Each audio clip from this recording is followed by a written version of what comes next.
that way. This is the 1st of November, 1994. Today is my first day of writing the new Star Wars series. I got no sleep whatsoever. This is my life. This is the hole I live in, a cave I hibernated. I have beautiful, pristine yellow tablets, ready to go. Nice fresh blocks of pencils. I'm all set. All I need is an idea. Jar Jar is a key to all this. The whole thing is how are you going to top the pod race? They'll be exhausted by the time they end the pod race. They'll be ready to go home. Mm-hmm. And then that with Anakin, kind of duplicating the Luke Skywalker role, but you see the echo of where it all is going to go. And instead of destroying the Death Star, he destroys the ship that controls the robots. Again, it's like poetry, so if they rhyme, every stanza kind of rhymes with the last one. Hopefully it'll work. What happens in the end is they all join forces and everything, and the Gungas battle the droids in this huge kind of War and Peace battle.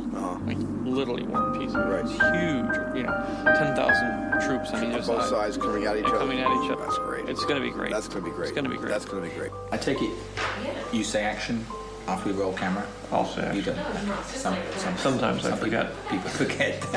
If I forget to say action or cut, just step in and say action or cut. It's so dense. Every single image has so many things going on. The Phantom Menace opens at midnight. Place in the Star Wars line. We started lining up over a month ago. All right, get out your lightsabers. You just may have noticed that Star Wars, the latest episode, opens nationally at midnight tonight. The hype surrounding this movie has been overwhelming. Now the question is, will it deliver? They're about to open the doors here in just a few minutes, and people are revved Some up. 2.2 million Americans go to New York tonight.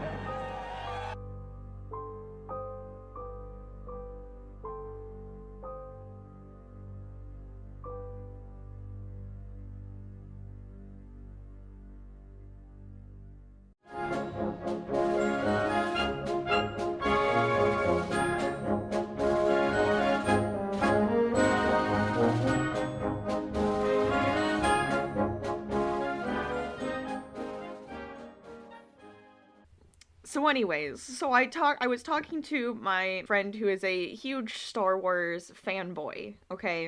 And I said, I had to watch Phantom Menace the other day. For work. For pretty as much. part of my job. I didn't mention why, I just said I had to. They didn't question it, it's fine. So I was like, okay, I have a question for you, alright? Did you like that movie? And he just laughed. And I said, because I was confused. And I'm like, it's fine if you do. And he goes, okay, well, I'll be honest. This is what he says to me. He goes, I'll be honest. I really only liked it because it was Star Wars. And I'm like, that makes sense. He goes, even the new ones, it's only because of Star Wars. Because they're Star Wars fans.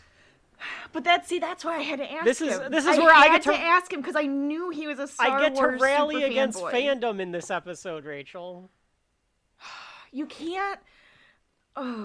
Even I am a super fan of a lot of things, and when they do something bad, I call them out for it.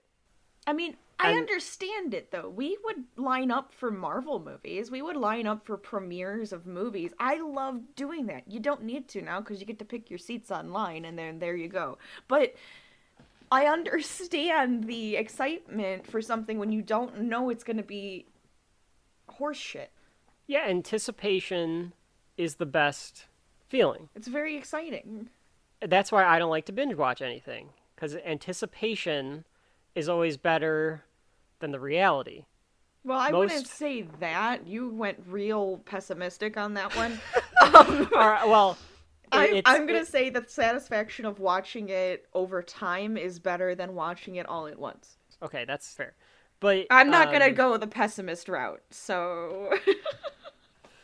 That's fine. You are a pessimist, though. You totally are. Yes, you are. No, I'm not. Yes, you are. I kept wanting to fix the movie. Like, I literally did. Watching the movie, I kept wanting to fix it.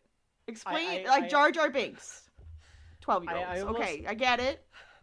He is actually worse than the stupid snowman from Frozen. What's his name? I don't even know. Olaf, I think. And I hated Olaf, okay? Horrible character to me, because it's just for children. He's the thing for the child to make them go, hee. I want an Olaf. So, but Jar Jar, nobody wants Jar Jar. Those children Nobody likes Jar Jar. Those people the children seeing this movie would bully Jar Jar if it was a real person.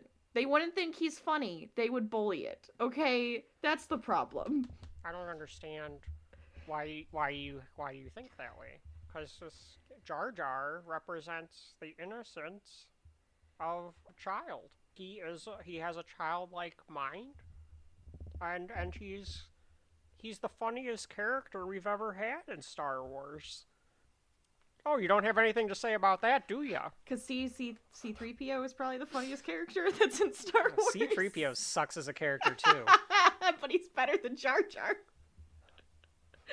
Okay, here's my other. I don't know when we're gonna start. I don't this know. episode. We haven't started. Wait, are we starting? Hang on. Do you want me to start? Do you want me to introduce us? Okay.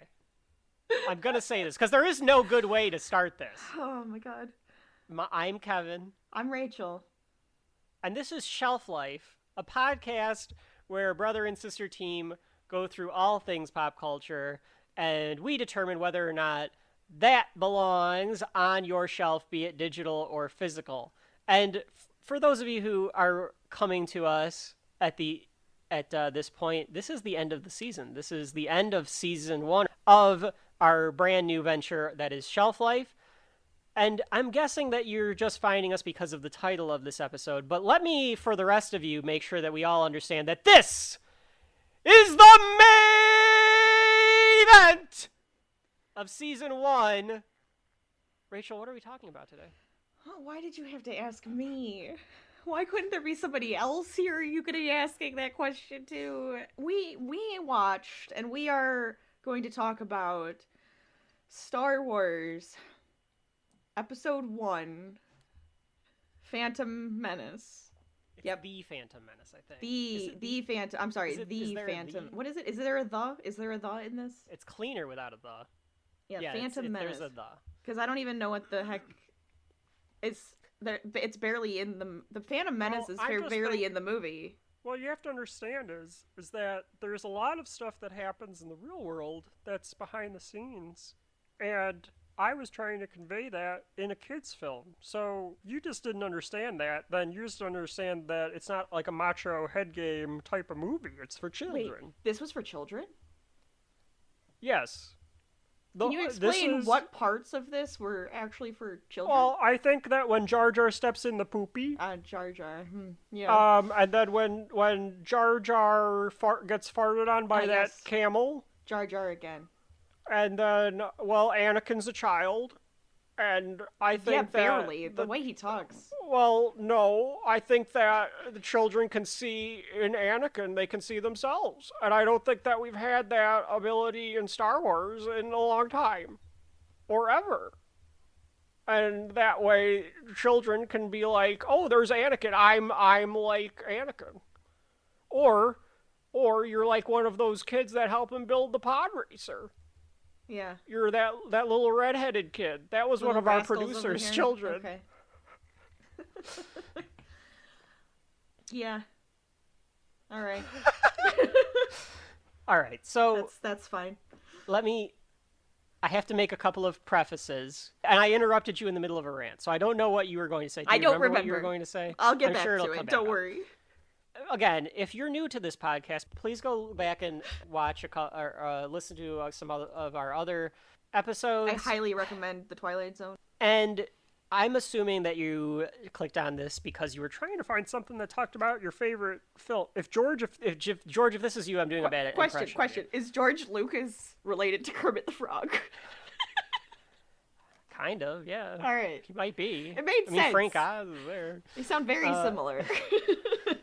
Why I say our favorite, because I was going to say, if you go back and you listen to our different podcasts, you'll kind of understand why we decided to make this podcast, what our premise is, why we're doing this, who we're doing this for, why this podcast is probably at least 3 hours long, and you're going, my God, who's doing that much to talk about the Phantom Menace?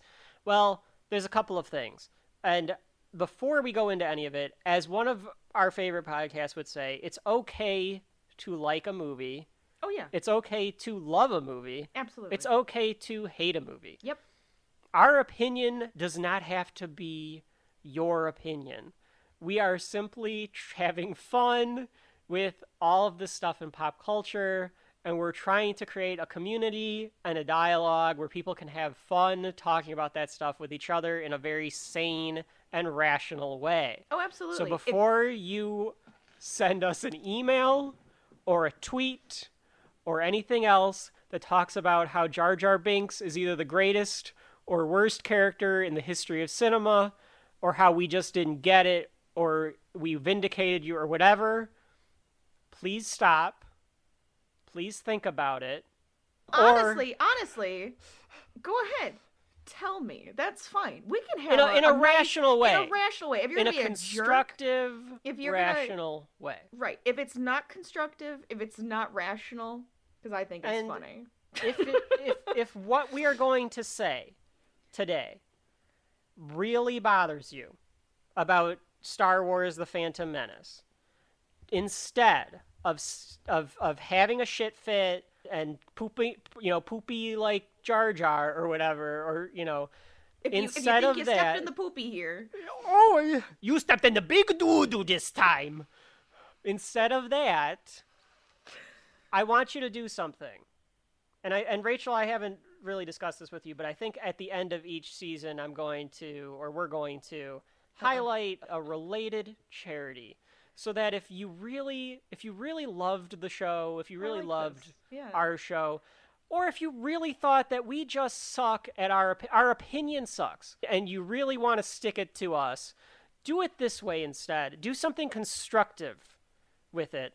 And I want you to send a donation to a charity. I've got a charity here for season 1. And because we're going to have fun at George Lucas's expense today, this one's for you, George. This is a George Lucas charity. So again, if you love the show, if you don't love us, if you are mad at our opinion, please donate to the Starlight Children's Foundation or any of the other George Lucas charities. Hang on, let me pull these up. They're all these Star Wars, being a force for good. The Lowell Observatory, UNICEF. Don't go to the dark side. Don't become a menace. Donate to one of these lovely charities. Or the George Lucas Educational Foundation. Any of these places that George has himself very graciously given a lot of money to. Please do that instead, which I'll mention it again at the end of the episode. But I only say that because I know that we're hitting a touchy subject. And I know we're hitting a touchy subject because there's very passionate fans when it comes to Star Wars. Rachel and I are not passionate fans of Star Wars. That's correct. But so I think we have to explain it a little bit. I'm not totally against Star Wars. I'm just not a passionate fan. Yeah, I have no problem with Star Wars at all. I like the movies. I might really enjoy the movies. We'll get to them. And I guess when we first decided to do this, I was the one that said, let's do Star Wars for the main event for season 1. And you were like, well, why are we going to do it? Like, you thought I meant Star Wars, A New Hope, yes, 1977. That's correct. And I was like, no, we have to do the Phantom Menace first. Right. Yeah. Which you were not very happy with. So I will explain why I want to do. First of all, if you haven't noticed, everything that we're going to do in order. And Star Wars: The Phantom Menace, of course, came out 22 years after Star Wars, but we're doing it first because it's the first in the story series. The reason that we're doing this is because it is the start of the Skywalker saga, or whatever the hell Disney wants to call it. Disney has this in canon. This is the first in the canon, according to Disney. And who am I to judge? And there is another reason that I think that we're doing this. And there's twofold. Two things I've been taught. And if AEW and NXT have taught me anything, it's that your first big show, you don't have this giant, massive blow-off for your main event. You do something that'll get the crowd into it. you probably had one of your bigger shows earlier, but you're doing something that people really want to enjoy, people know, people have an opinion on. And the second thing that I would say, and the reason that we're doing this is, my favorite independent creator, your favorite independent creators, I would say, is Red Letter Media. Oh, absolutely, yeah. And Red Letter Media made themselves famous, made themselves better than most of those YouTubers that I've made fun of in the past. They've made themselves better than how a lot of those other shows work through their Mr. Plinkett Phantom Menace review, which I'm guarantee you I'm going to quote at some point throughout this. Rachel wants to say, "What's wrong with your face?" I can tell she wants to say it. What's wrong with your face? What's wrong with your face? Oh, that was good. I popped her on that one. Because they've given us a lot of entertainment, they've given us the confidence, we're kind of doing this out of a tribute to a lot of these different places, but Red Letter Media definitely being one of our favorites. Absolutely. So we got to get it out of the way. And it is law. I'm pretty sure it's law that if you have a podcast or a YouTube channel or a show or anything that what your topic is talking about could include Star Wars, you have to do a Star Wars episode. I think it's law. Oh, it must be. I think it's either it's international law. It's definitely U.S. law. So we're getting it out of the way early. Now it's probably becoming a Disney law, and you really got to be careful with those guys. I sold it all off to Disney, so if you have a problem with Star Wars, you really have a problem with Disney. You can't have a problem with the mouse. Well, I really thought that you would have done a better job with the sequel. I gave Mickey ideas for the sequels, and he didn't listen to any of my ideas. I don't know why he didn't listen to any of my ideas. I can't do the Mickey Mouse voice. I can't do the Mickey Mouse voice. I can only do the laugh, barely. But I would make him say, it would be like something along the lines of, oh, no, we're in it for the money. Yeah. The Chinese don't care about your stupid crap, George. Who cares? I think we're talk a little bit about our history with Star Wars and the Phantom Menace. I could ask you to go first, Rachel. I will go first. I remember nothing. I will go first because I actually do. I have no memory of this from... Dad and I went to go see this in the theater. I didn't go. No, you didn't go. Dad and I went to go see this. I don't remember anything about the movie. I don't remember what my reaction to the movie was. I really don't. I know that Dad and I went to go see it, though. Because, I mean, everyone went to go see it. There were lines going out the door, and it was the most anticipated movie of all time, and there were lines till, people getting tickets 2 days in advance and camping out, waiting till midnight, all this stuff.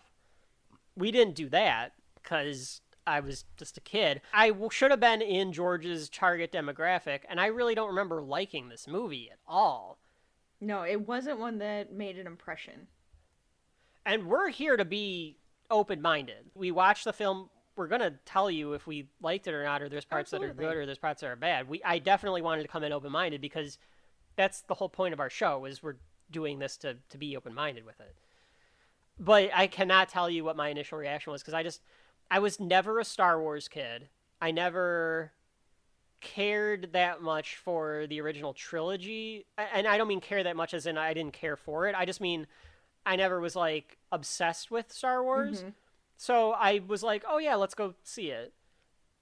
I'm sure, Dad probably knew it more because he would have been a teenager when the originals came out. But I don't remember anything about it. Do you remember the first time you saw this, Rachel, at all? No. I honestly do not.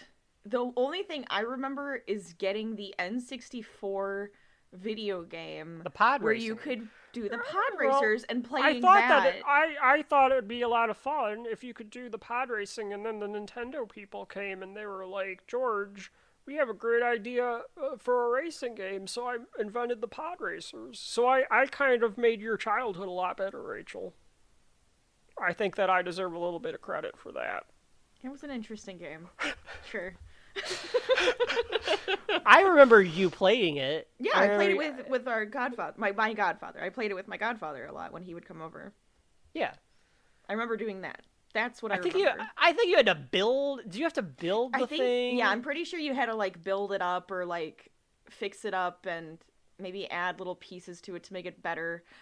Flying that thing was a pain in the butt. I remember that. You'd fly right straight into like a rock formation, and yeah, that was interesting. Well, as Anakin, as we're told in the movie, you have to be, like a Jedi reflexes, or an alien, or some sort of gleep glop to be able to fly the fucking thing around. Why didn't they just have Jar Jar fly it? Oh yeah, you want that thing to crash or I whatever? don't know. Maybe his clumsiness would maybe gotten them a win because he's an alien. That's it. That's all I'm saying. You could just no more Jar Jar. We need more Jar Jar. Okay? Hashtag more Jar Jar. Free Jar Jar. Free Jar Jar. Yeah, I don't know. King Jar Jar. King Jar Jar? Yeah, King Jar Jar, okay? King Jar Jar. Misa now, the king of the Gungans! When we get to that fat frog, we're not going to be able to hold back a lot of our feelings throughout this episode, is my guess. But they're going to be real surprised with my verdict, though. I can tell you that. Tell you what? I'll tell you what. So, what happened with this movie? I guess we have to kind of talk a little bit about the history of this thing, because... Yeah, a little bit. It's kind of crazy. So, I watched the entire documentary of the making of the Phantom Menace before this. I watched a documentary that's kind of reappraising the movie. I watched the Plinkett review. I watched all of them after I wrote my notes and I made my own decisions, but I wanted to be able to get kind of an anti this movie, a pro this movie, because it is so polarizing. Especially nowadays when a lot of people that were young and stupid when they were kids and they love the movie when they were kids are now adults. It's being given, it's looked at differently by that generation. Right. Even though we are that generation, whatever. I watched the documentary, and I can tell you a few of the things that stood out to me as we kind of go through in some of the parts, but also the general idea that I got from watching that documentary. And I have to say, if you haven't seen it, one, it's a great look at the behind the scenes making of this thing, because it's it's George Lucas trying to control all the aspects of the making of the film, which is his MO. He is always been known as a rogue filmmaker who does not like studios. He wants control of the movie. He wants to say what he's going to do. He wants to say what goes.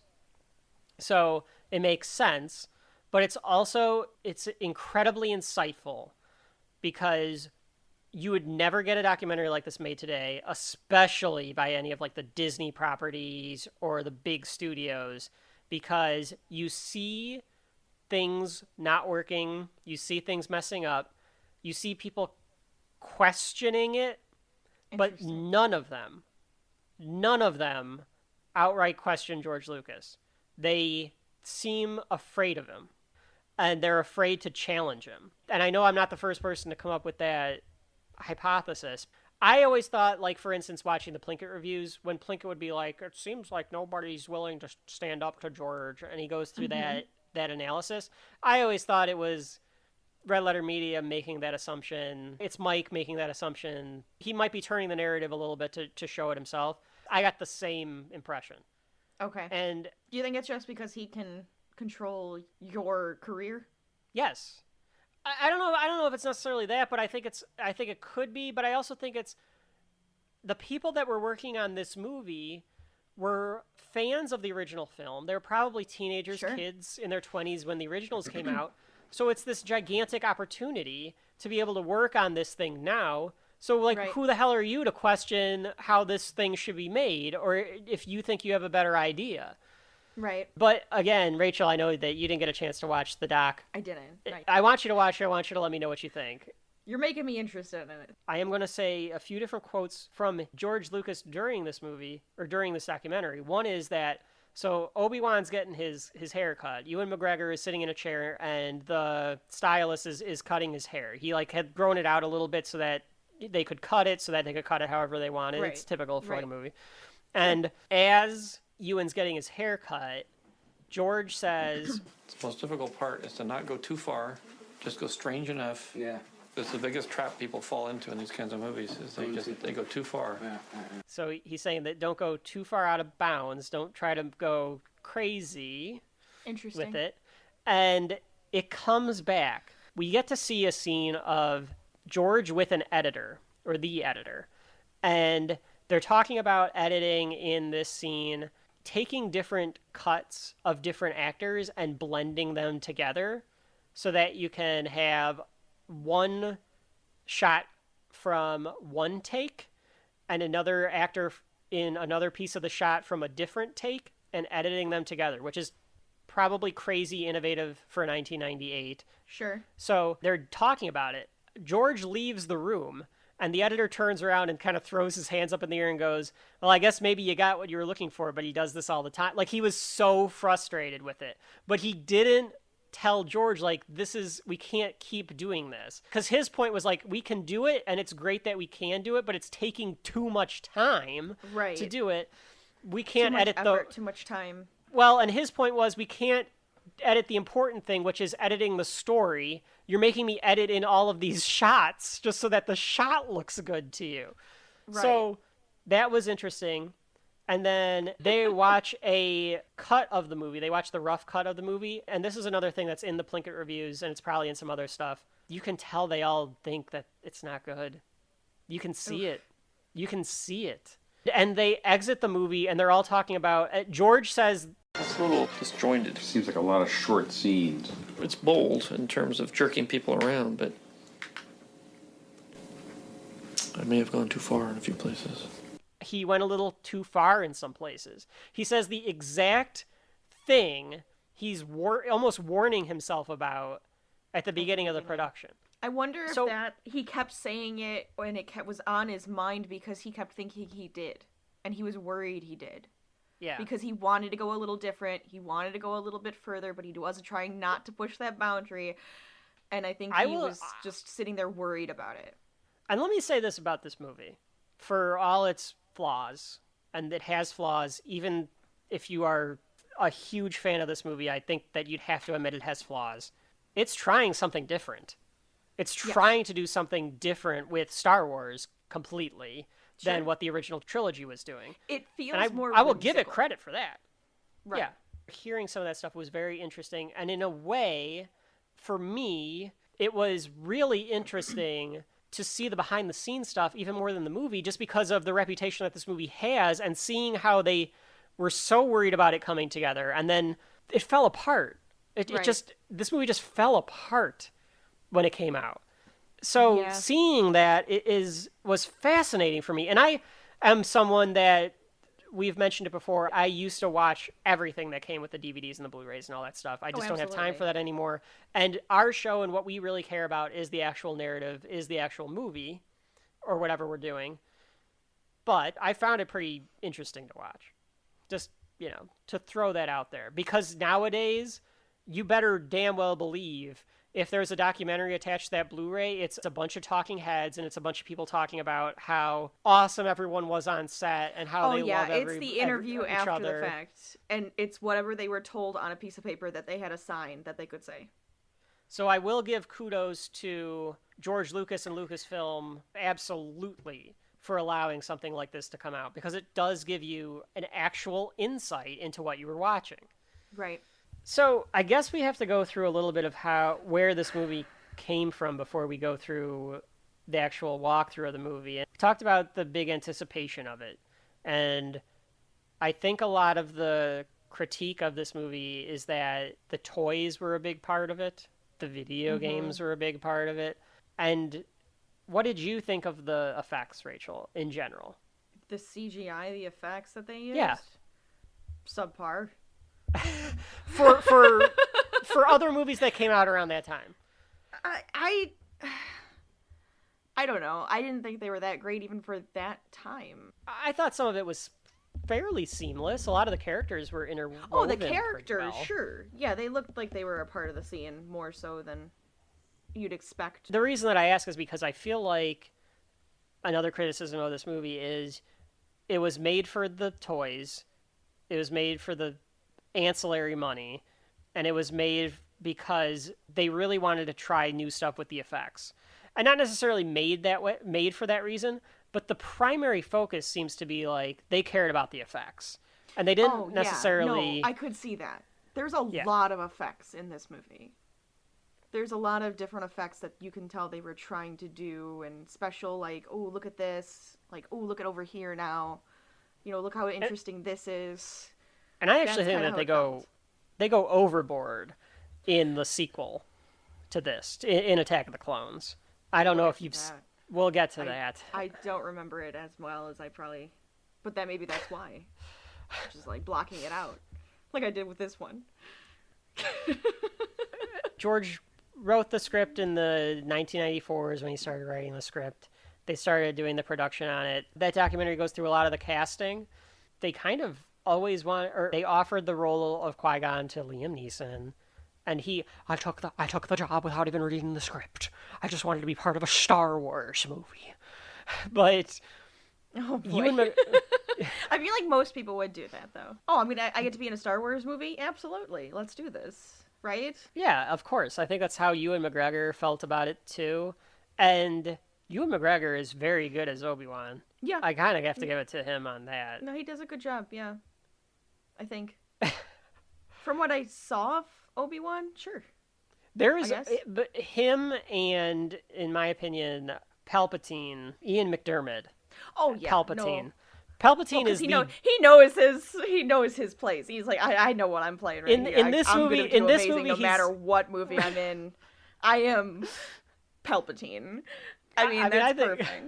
In this movie, he's acting one way, but when we get to those sequels, hoo boy, does he chew that scenery for all it's worth, and it's just fucking great. Oh man. So it is important to point out then that this movie was super hyped. We've documented that. And it's this thing where it is these Star Wars fans that are just so obsessed and still to this day are so obsessed with Star Wars that it was the biggest thing in the world to have it come out. So right, to have a new one come out, to have a backstory to all the characters they know. Absolutely, they're going to be excited. The one thing that does bug me, and you mentioned it, is when people say that they didn't care whether or not it was good or not because it was Star Wars. So what? Right. It's Star Wars. Like, it doesn't matter. Mm-hmm. I'm not going to tell anybody how to be a fan of something. I think that's stupid. You can like what you like for whatever reason that you like it, or dislike what you like for whatever reason that you don't like it. But I feel like that's one of those ways to start veering into telling people they're stupid for liking or not liking something, or which I'll do in jest. I guarantee I'm going to call you stupid if you know, I'm going to do that in jest. But I think that it's one of those ways that it gets into that Ready Player One territory of being like, you're not a real fan unless that you can tell me the color of Obi-Wan's lightsaber in Phantom Menace. It was blue. Right. But I think that... No, I see exactly what you mean. Yep. And so it's when the fandom becomes more of an army or a cult of individuals who it has to be this way. It has to be this way. You have to know every little detail. You have to know remember every little thing that happened. And you even have to know what their favorite food is, even if they don't say it in the movie. Well, it's probably that blue milk. I mean, when we get to Last Jedi and we get to talk about Mark around, Hamill sucking on that tit of that thing, that's gonna be a while. It's gonna be a while before we get to Last Jedi, which we'll see. We might pick up some speed here. Lucas apparently, according to him, adapted the screenplay for this based on a 15-page outline that he wrote in 1976. He wrote this outline, as writers do, to keep track of characters' backstories and stuff. So, according to him, midi-chlorians and Anakin being a slave was part of this 1976 outline. I guess. Okay. All right. I question that, but I guess. It must be just like a little bullet point.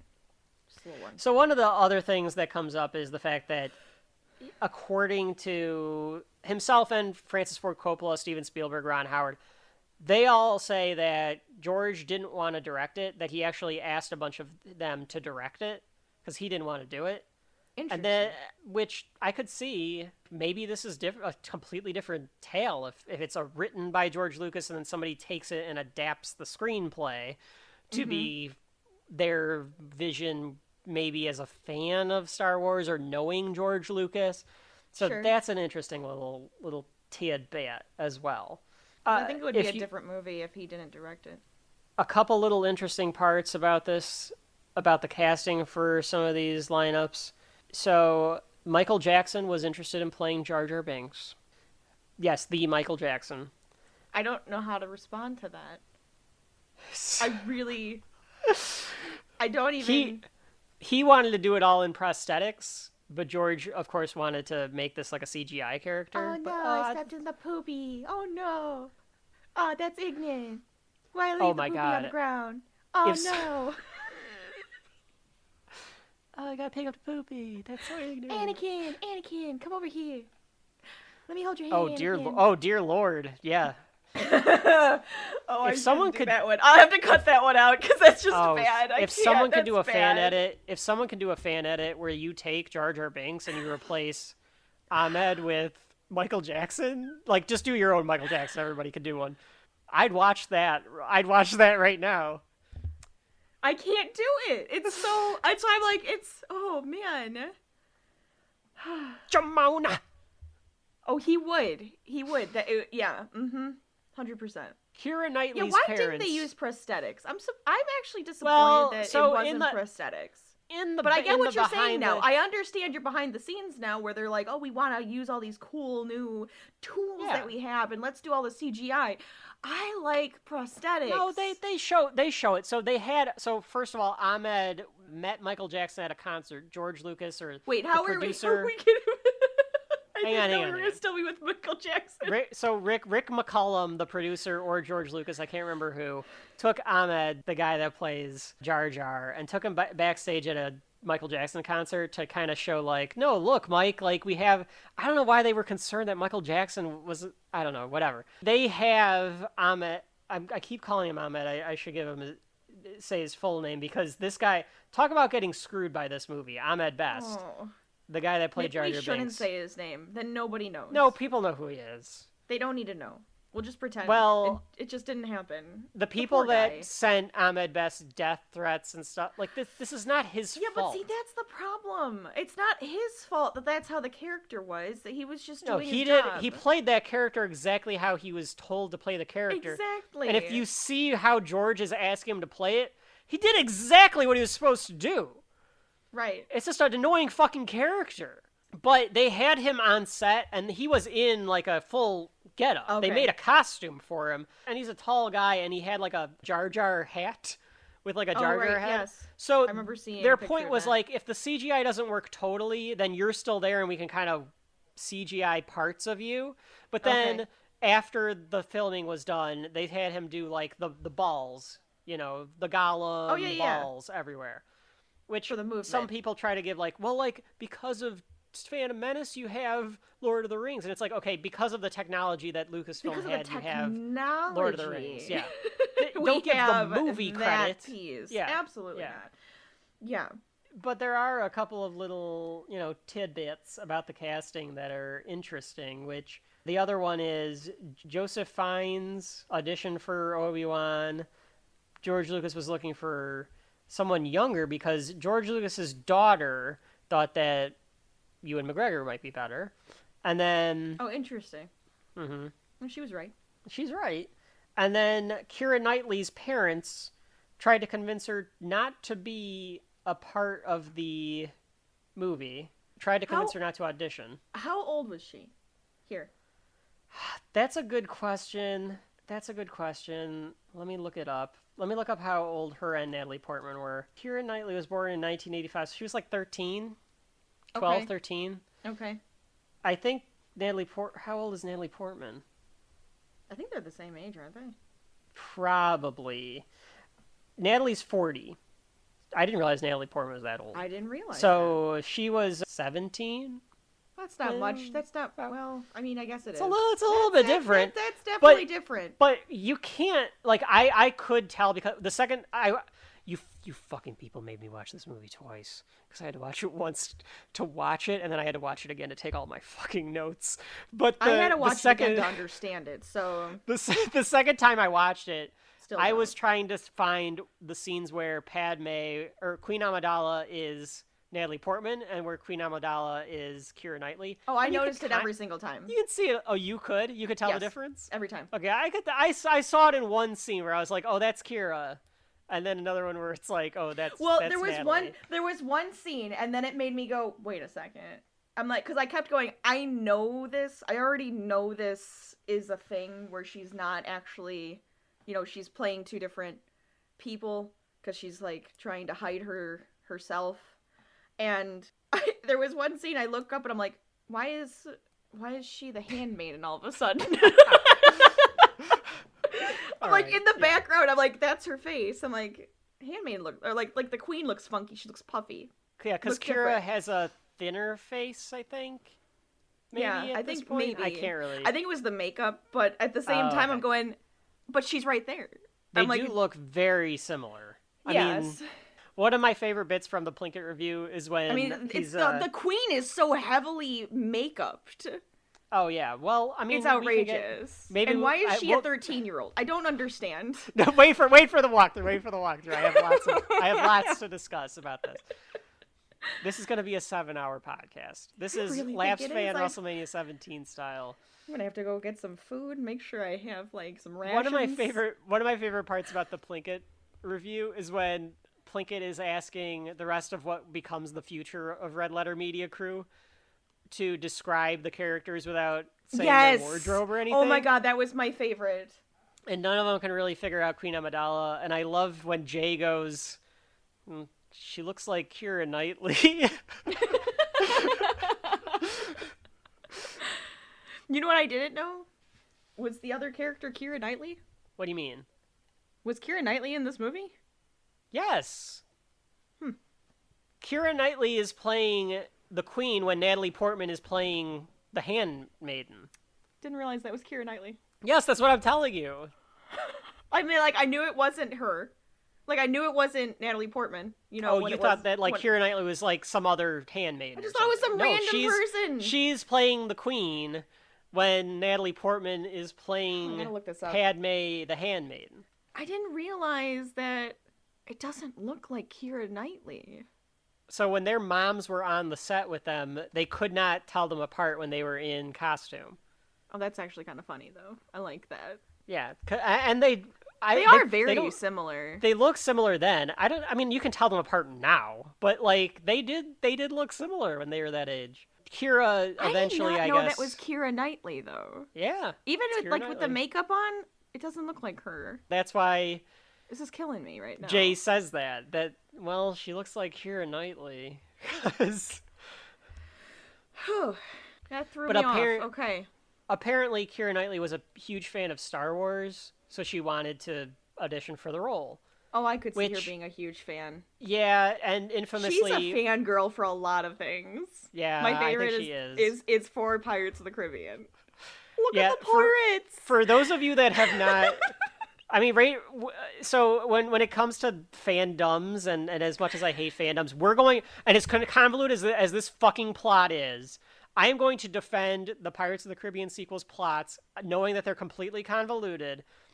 But for those of you who haven't, if you have not the newest ones, 1, 2, and 3. No. They're convoluted as hell too. Those plots of the sequel. I'm just saying, I hate the new movies. But if you get a chance, go listen to Keira Knightley's commentary on Pirates of the Caribbean, on Curse of the Black Pearl. I love it. I only think of Keira Knightley as having like a very normal, like a posh accent. British accent. She's so Cockney in it.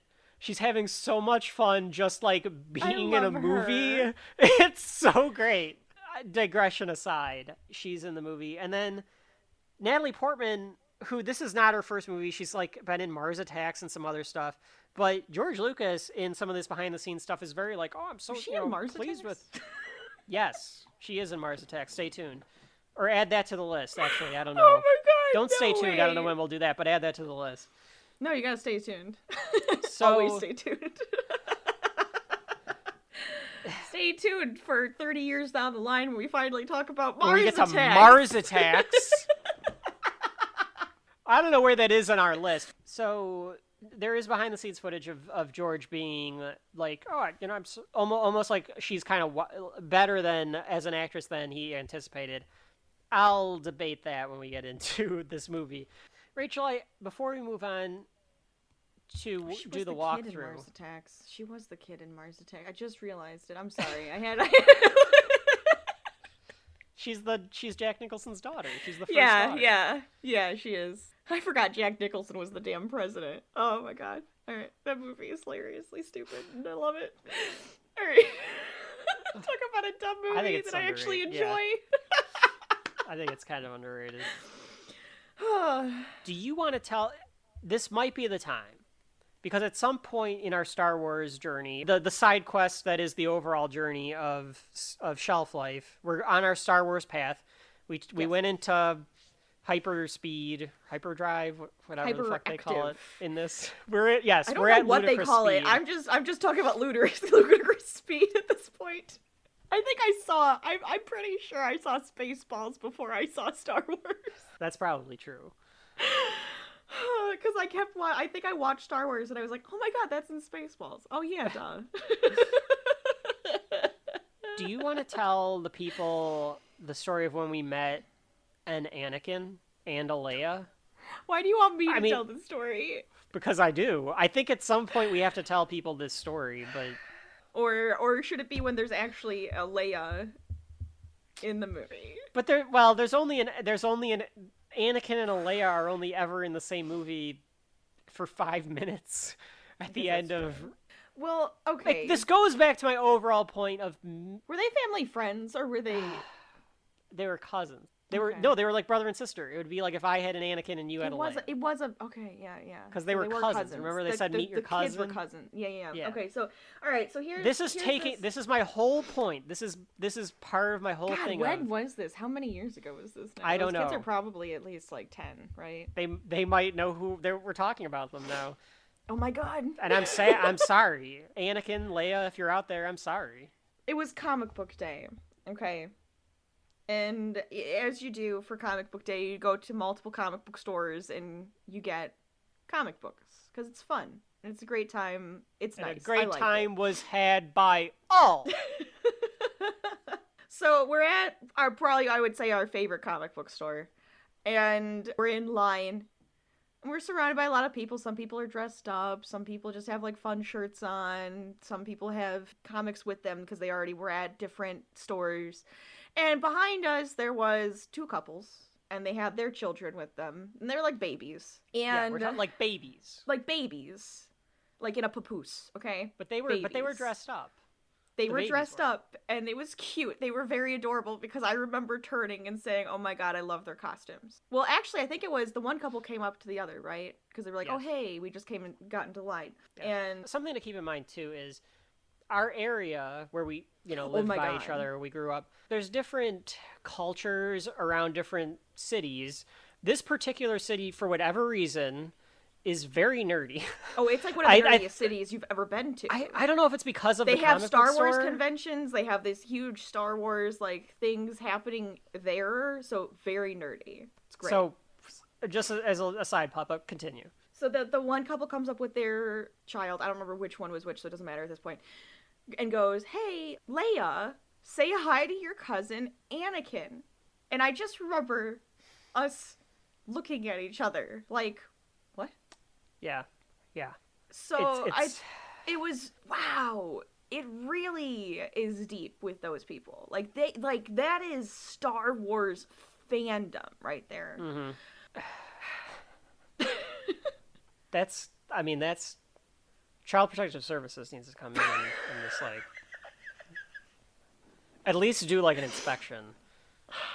It's one thing, and I do this with, or plan to do this with, godson, friends, kids, whoever, introduce them to these worlds, make them fans, so that I have someone to talk to in 20 years when they're old, and because otherwise I'm just going to be listening to these fucking podcasts and being like, oh yeah, Yeah, that's right, Kevin. You shut those fucking Star Wars fans down. But it's those things where it's like, I feel like you might be taking it a little. It's one of those instances where it's like, I'm a little afraid to be a part of this fandom. It's like, okay, why did you name them that? Did you like the name? There's one thing to like a name, you know. How can you like the name Anakin? It's a stupid name. It's a stupid name. I know. I'm just saying. And then his nickname is fucking Annie. It's a girl's name. I know, gender fluidity aside, it is a girl's name. It just sounds weird. I don't even like the name Annie. Well, apologies to all the Annies out there. There's just something about nicknaming somebody Annie. Well, what else would his nickname be? I don't know. Whatever his middle name is, I guess. I don't know if we ever know his middle name. He probably doesn't have one. No, because he was a virgin birth. Okay, we gotta... Wait, he's a virgin... Wait, I missed that part! Okay, on that note... Wait, no, what? On that note... No. Confused. On that note, after a word, we're gonna take a break. After a word from our fake sponsor, we're gonna come back, and we will walk through Star Wars Episode 1, The Phantom Menace. Why? I didn't want to go to school. I wanted to stay home with Mom. I love my mom. But Dad said everybody needs to leave home sometime. That's how you learn about the Force. Mom says if Anakin could do it, I could do it. For all Jedi Knights in training, Bye, Mommy! It's Star Wars at Big Kmart. Like no place on Earth. And we're back to walk through Star Wars Episode 1, The Phantom Menace. We're about to figure out whether or not Phantom Menace has shelf life. Rachel, are you ready to go? I don't know. You dropped a bomb on me right before this. I don't know about this. I can't believe you didn't pick up on that. But I guess... I don't even think I understood it. The show begins, and the crowd goes nuts on opening night, because it's that a long time ago in a galaxy far, far away. So It's always important to remember that Star Wars in its entirety takes place in the past for some reason. Yeah. I would think it's more like a dystopian future.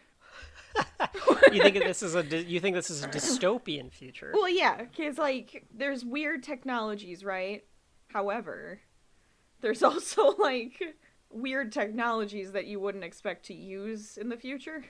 So like there's futuristic technology, and then there's such as, well, it's 1970s sci-fi, right? Like right.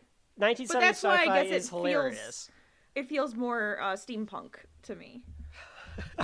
Interesting. I'll give it to you. Wait a minute. A steampunk Star Wars. Now that's a hell of an idea. That's a hell of an idea right there. Can we book that? Can we get that on the show? Call it Steam Wars. Ooh. Yeah, that's right. Sell that for $9.99 a month. Make about 12 episodes for that.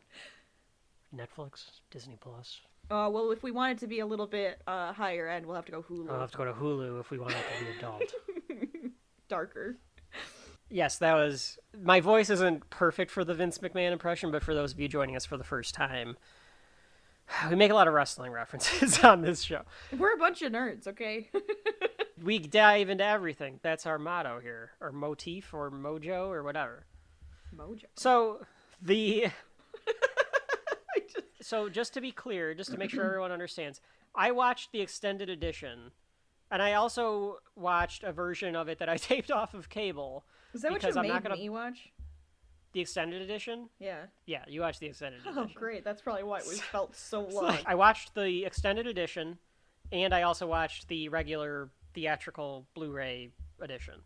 Okay, so you understand, like, the theatrical cut, then, versus what George Lucas really wanted. Well, I don't know if the extended cut is the director's cut or not, but I will point out the differences, because I watched the extended cut first, and I hadn't watched this movie in 22 years in its entirety.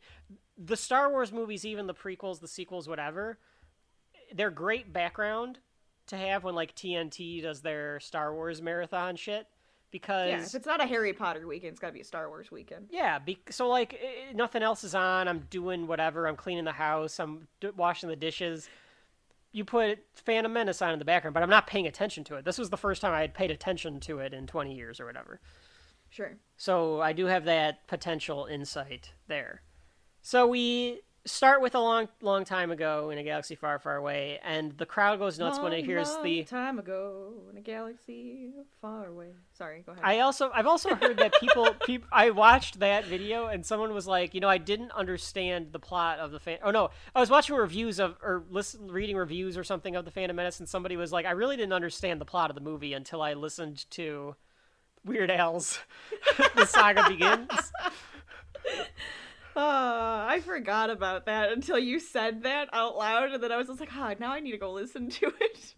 It's a good song. It is a good song. And it does give you the plot of this movie, more or less. So you hear dun dun dun dun dun dun dun dun dun dun dun.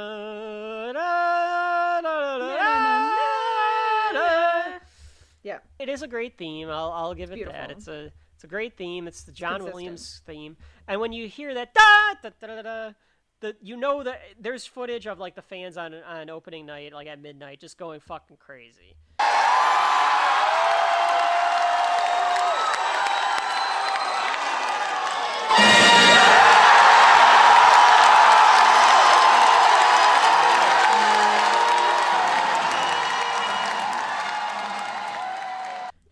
It's just like the glass crash of Stone Cold Steve Austin. It is. The second you hear that, you go, yes!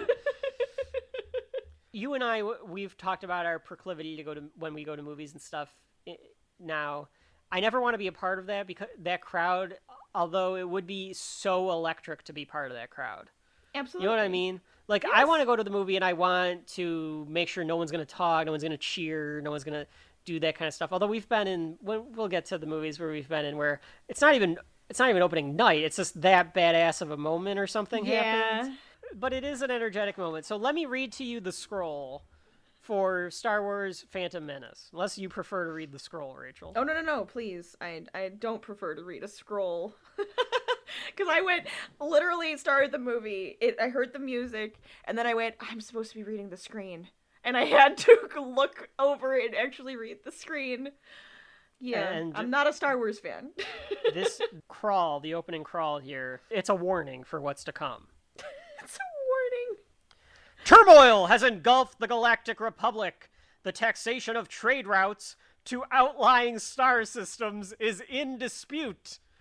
Trade routes. Hoping to resolve the matter with a blockade of deadly battleships, the greedy trade... Wait, you know what? Hang on. I'm confused by all of that all of a sudden. Why would they use battleships? Well, why do they have battleships? But I'll finish. Let me finish it this way, and then I'm going to do it in another... I'm going to do another version. I'm going to do another take for you, and you can decide which one is better. Okay. The Greedy Trade Federation has stopped all shipping to the small planet of Naboo. While the Congress of the Republic endlessly debates this alarming chain of events, the Supreme Chancellor has secretly dispatched 2 Jedi Knights, the guardians of peace and justice in the galaxy, to settle the conflict. I don't understand what you don't understand about that, Rachel.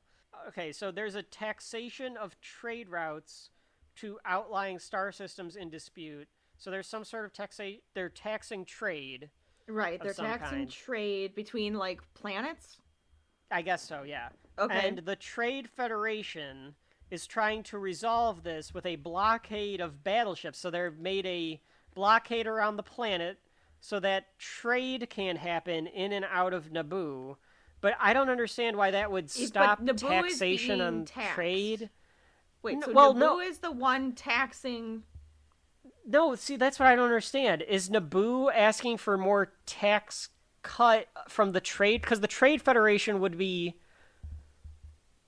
want the trade, right? So who's getting taxed? They all would want the trade. Why is anybody being taxed, and who's getting the tax money? That's what I'm like. Yeah. So the tax federation. Wait. So wait. The bad people are the tax federations who are putting the Trade Federation around the planet. That's right. The Trade Federation are the Asian That's lizards. the bad guy. That's correct. Okay. So we actually have like a concrete bad guy? Well, I mean, they are bad guys, yes. Well, they're villains, they're antagonists to the plot of the movie. Because they but I don't understand what their goal taxes is. No, from I don't. The planet, and they're not allowing them to trade until they get their money. Is that what's going on? I don't know. Maybe? There's a trade dispute between the Trade Federation and the outlying systems of the Galactic Republic, which has led to a blockade of Naboo. Is Naboo the other Republic? No, Naboo's just one of the planets within the Republic. So why are they going after Naboo by itself? Why don't they go after the Republic? I don't know. That's why I don't understand why they think this is why this matters. And I don't know if anybody can tell me. So, folks at home... Here's my other... We're not going to understand all of this plot because it's nonsensical. So if you do, first of all, as Mr. Plinkett would say, shame on you. Or I think RiffTrax actually says... Yes, it's one of our favorites. I think RiffTrax actually says, like, if you understand what's going on, shame on you. But if you do understand, email us on shelflifethepodcast@gmail.com. I actually want you to tell me. Please tell me. Because I just don't understand who's against what here. Okay, do you want me to do take 2 of the opening crawl? Well, my other question, though... Yeah, I'm going to have you do that. But my other question also is, why are Jedi involved? That's a great question. Why is Chancellor Valorum sending Jedi? I think I can answer... Is it just because it's like a war? Because they don't want to deal with having like a war, so they're like, you deal with it. No, I think what they're doing is the Jedi are considered keepers of the peace for the Republic. Oh, okay. So they're going as like ambassadors to be like, all right, let's settle down. Let's actually settle this out. Like, yeah, this is just a trade dispute. Like, don't be setting up a blockade with warships and shit. Let's be calm here, and we can settle it. Calm and rational. So I think that is why he did it. Why he did it secretly, I don't understand why it's like some sort of big secret to do this. I guess because the Senate would have to kind of probably say, like, we're going to send the Jedi. Yeah.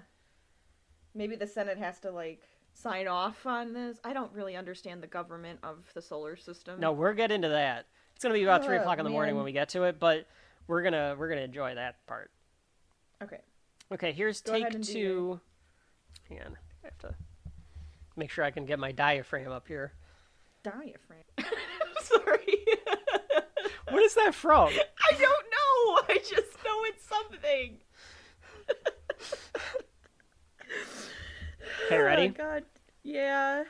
Deadline! A galaxy far, far away! Turmoil has engulfed the Galactic Republic. The taxation of trade routes to outlying star systems is in dispute. Hoping to resolve the matter with a blockade of deadly battleships, the greedy Trade Federation has stopped all shipping to the small planet of Naboo. While the Congress of the Republic endlessly debates these alarming chain of events, the Supreme Chancellor has secretly dispatched 2 Jedi Knights, the guardians of peace and justice in the galaxy, to settle the conflict. You said that so fast. And you didn't even, like, fuck it up. My God. I wanted to do it like the old-time radio. Yeah, I know. I loved it. I loved it. Because I just don't understand what's going on. And what's with their face? Is a Street Fighter? Now, what is a Jedi? Now, what is a Jar Jar? He's a Gungan. Are they... Oh, they are a Gungan. They're not Jar Jars. Gungas. They're Gungas. What? You know what? Whatever. Gungans. Are they racist? Is this telling me how George Lucas is racist? Give me about 2 seconds, and we're gonna start with the potential to race stuff. Folks at home, if I do the voice that these characters do, or puts the clip in, this is not a joke. And if you haven't seen this movie, this is how these people, or these gleep-glops, these aliens, talk in this movie. It's very upsetting. It's very, Wait, what's the word I want? What's that word that everybody uses? Problematic. Problematic, but it's not triggering. It's when you're mean to somebody because you... Oh yeah, I know. Microaggression? Offending. You're just thinking of offensive? I'm just trying to think of the word offensive. I could not think of it. Leave all that in the... Why? Because I couldn't think of the word offensive? Because you couldn't think of the word offensive. It's also true, though. It's absolutely fucking true. But anyway. But it is actually a very offensive thing because I can't tell if it's racist or they're making fun of mentally handicapped people. Or both. And I'm like, what are you doing? Well, all right, so riff tracks again, not to give credit. I want to give credit to other people because I don't know if we can say anything that other people haven't already said about this movie. But at some point in the riff tracks, your boy Tom Servo / Kevin Murphy says, I don't think Jar Jar is racist. I think he's offensive in just a general sense to like the soul. Just everybody. So he's just offensive. So I get what George Lucas is trying to do with these sequels.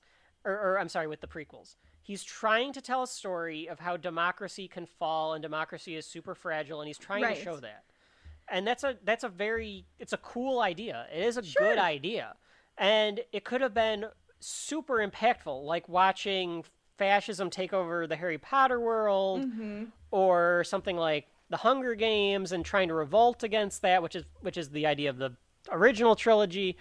Stuff like that it's good to keep in mind. It's good to remember. And I understand why he's using a trade route and trading disputes as the catalyst. Yeah. Because in World War, I might get this wrong, history buffs definitely, let me know if I'm getting this wrong or if this is kind of the idea. But World War I, because of imperialism and stuff, so trading was kind of a big part of the big kerfuffle that kind of helped get that thing going. And part of the reason that the Japanese went against the Americans in World War II was because that they were sanctioning gas and sanctioning oil before World War II happened. So there was a lot of trade dispute happening when a lot of these countries were trying to be passive with each other. So I totally understand what he's trying to do. And it makes sense to make it something mundane. But if you're going to make it something mundane, you have to get past the mundane, or you have to make people understand what's going on. Right. And then you have to escalate it quickly. But you have to ground it in it. And I feel they escalated it very quickly within that text. They said that there's warships. Well, yeah, sure. And that kind of could maybe remind you of like the Cuban Missile Crisis or something like that too, where it's like we're going to blockade Cuba so that they can't get, stuff like that. I wonder if it was that one that got him. That might have been what inspired him there. But like the Cuban Missile Crisis, for anyone if you can find people that were born at that time, was exciting, and it was. I mean, it wasn't exciting. It was terrifying. But I'm using exciting in the sense of like an anxiety exciting. Yeah, you don't feel that here at all because you don't understand what the fuck is going on. No, because you don't understand why there is a dispute. Right. So we start off and we see this like little ship, and they're asking to board this bigger ship, which looks like a donut with a donut hole in the middle, as Mr. Plinkett would say. And we find like a satellite. Is that what you think it looks like? Kind of, right? It's like this weird, like it's like got this like ball in the middle of it, and then it's like a ball in the middle, though, doesn't it? Yeah, it's weird. It's like a donut hole. And but it's with the bite taken out of it. Yes, with a bite. Yes, there's a bite taken out of the donut, and then somebody put the donut hole in the middle. Yeah. If we have like a Twitter or something, Rachel will take a picture of a donut hole in the middle of a donut. And say, here's our next... Can you guess the movie? We hear Obi-Wan say that they want to ask permission to come aboard. And we get the Viceroy, who is unmistakably supposed to be like a Fu Manchu, Asian stereotypical lizard. It really is a stereotype lizard, yes. Yes, of course. As you know, our blockade is perfectly legal, and we'd be happy to receive the ambassadors. Like, that's how he talks. That's how all of them talk. It's very broken. It's very stereotypical. It's kind of sad. Yeah. That's all I have to say. So this character is Newt Gunray, is the name of the Viceroy. Oh, great, another Newt. I didn't think about that. And he is a Nemoidian. Okay. A Nimoid. Because... Like Leonard Nimoy. He should have talked like Leonard Nimoy if he's a Nemoidian. And that's what it's like. Is that make it more racist? I think at some point Leonard Nimoy probably said, like, he doesn't like Star Wars because he thinks Star Trek is more highbrow or something like that. Yeah, but you don't go after the man with stereotypical broken English person. Like, that's horrible. But Leonard Nimoy doesn't have... No, he doesn't. He never spoke with broken English. Right. I think... I think he's just trying to give, like, a bad guy that people would relate to. No, well... I think that's horrible. I think it goes back to George Lucas. The original idea behind all of Star Wars was he was trying to do, like, a Buck Rogers. He was trying to do these serials and Pulp Fiction type stuff from when he was younger. Sure. So Fu Manchu was a villain that was a stereotypical Asian character, stereotypical Chinese character. I don't think he should have done that. It would be totally fine to make him Asian, but I don't know if he should be talking in this broken English type way. No. And I know that there's people out there that speak in broken English. Well, sure. But this is the way that it typically when somebody does that in a show, movie, whatever, it's typically to make fun of that. Oh yeah, there's no way that they're not trying to make fun of it. So yeah, of course there's people who have broken English, and that's reality. But usually when it's done in this way, it's supposed to be to make fun of them, and I think that's horrible. I think that's just it was. So strike one there on the Phantom Menace. Now, keep in mind as we've said, we're not going to dig in on the past because when the movie came out, it's like, you know, whatever. Yeah, but even then, they shouldn't be doing that shit. Well, right, exactly. That's what I'm kind of getting at. Is that like, it probably wasn't good for the time either.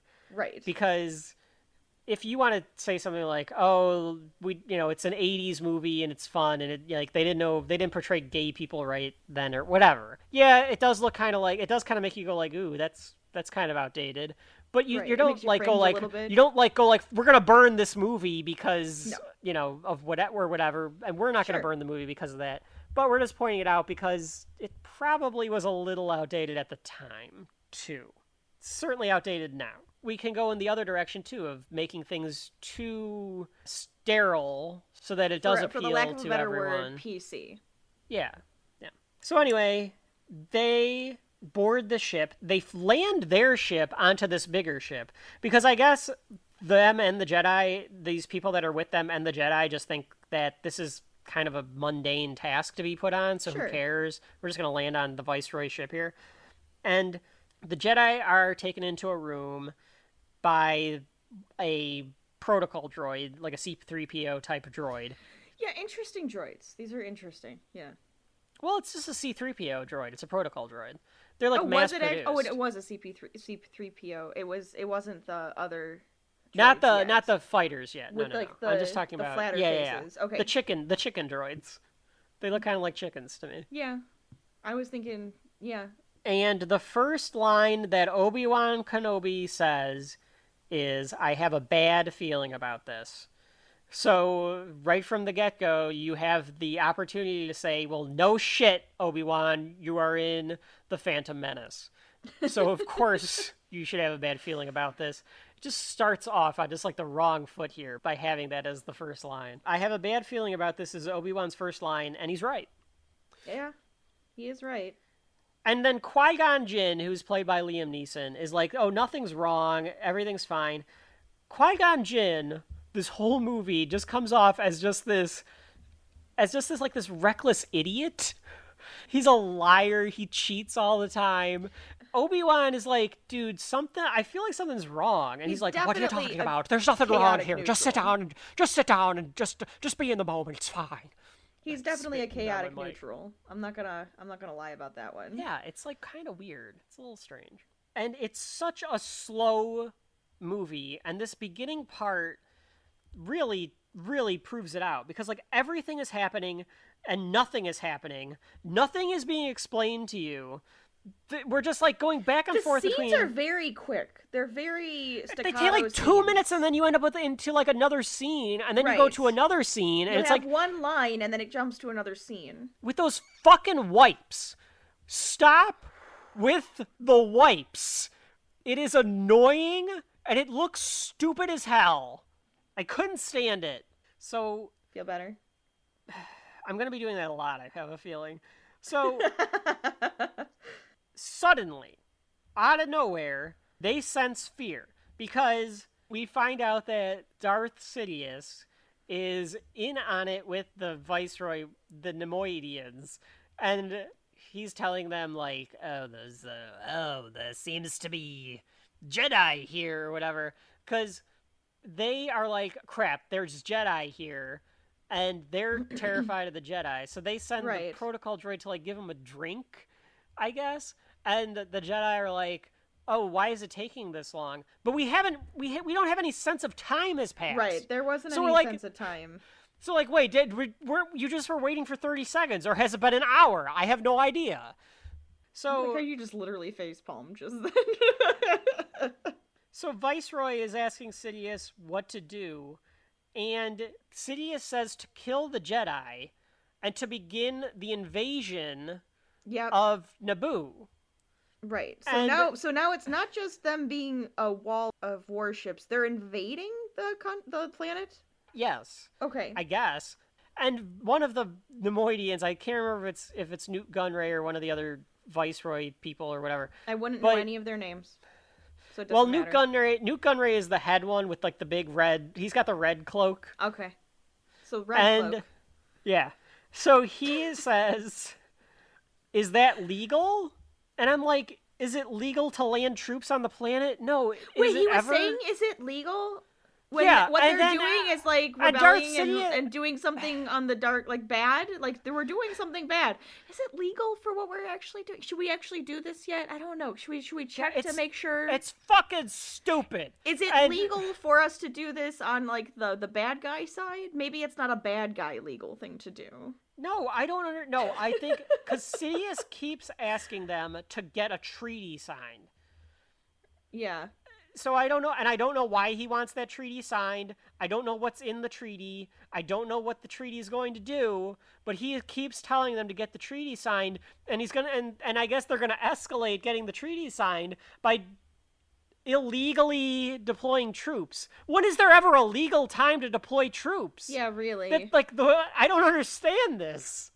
We're gonna rush the planet with our troops. Let's make sure it's legal first so that they sign this treaty. But you want to do something that's not legal so that they feel the pressure, right? So why would you even ask that question? It's infuriating. It makes no sense. And I understand, and like I said before, I'm going to defend and I'm going to walk you through the convoluted plot of Pirates of the Caribbean at World's End. So I understand, and I like movies that have convoluted plots. No, I'm saying I love that movie too. It's gonna be. I'm gonna have to walk you through all of those movies that you go, I don't know what's going on, and then I have to explain everything to you because for some reason, when we watch weird sci-fi movies with a lot of time stuff happening, I understand what's happening.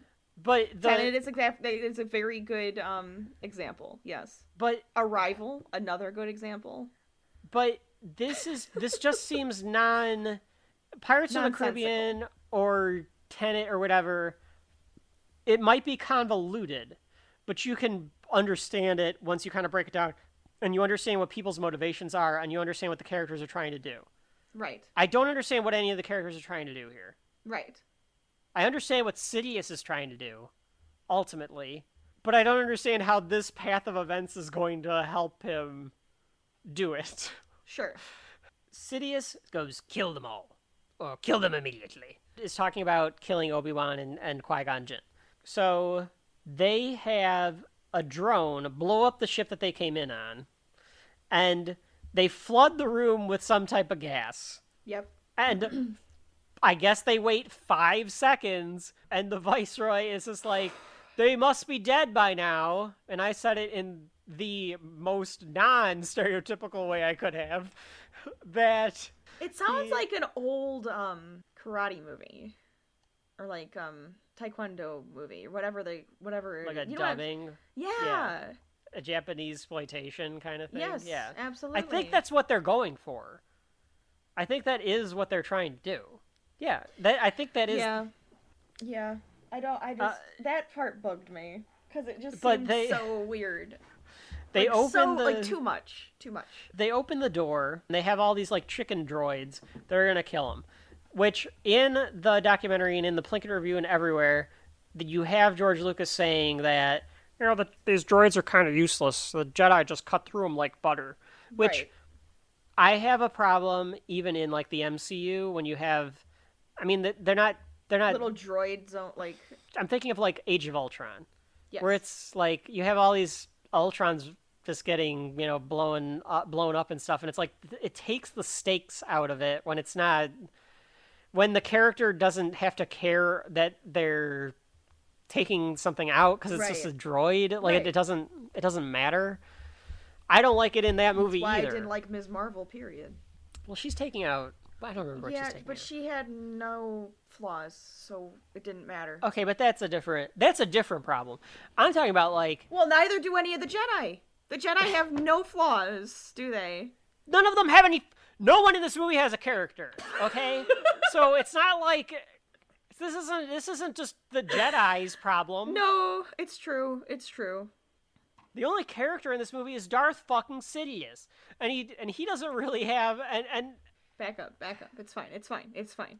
Keep going. So then there's the what's wrong with your face thing shows up and says that they've gotten into the ventilation shaft. Now, I'm not going to say what's wrong with your face, but what is wrong with this thing's face? Like, what is this thing wearing? I forgot what it looked like. Plinkett says that maybe it's like, it got it from smoking too much or something. But wait, okay.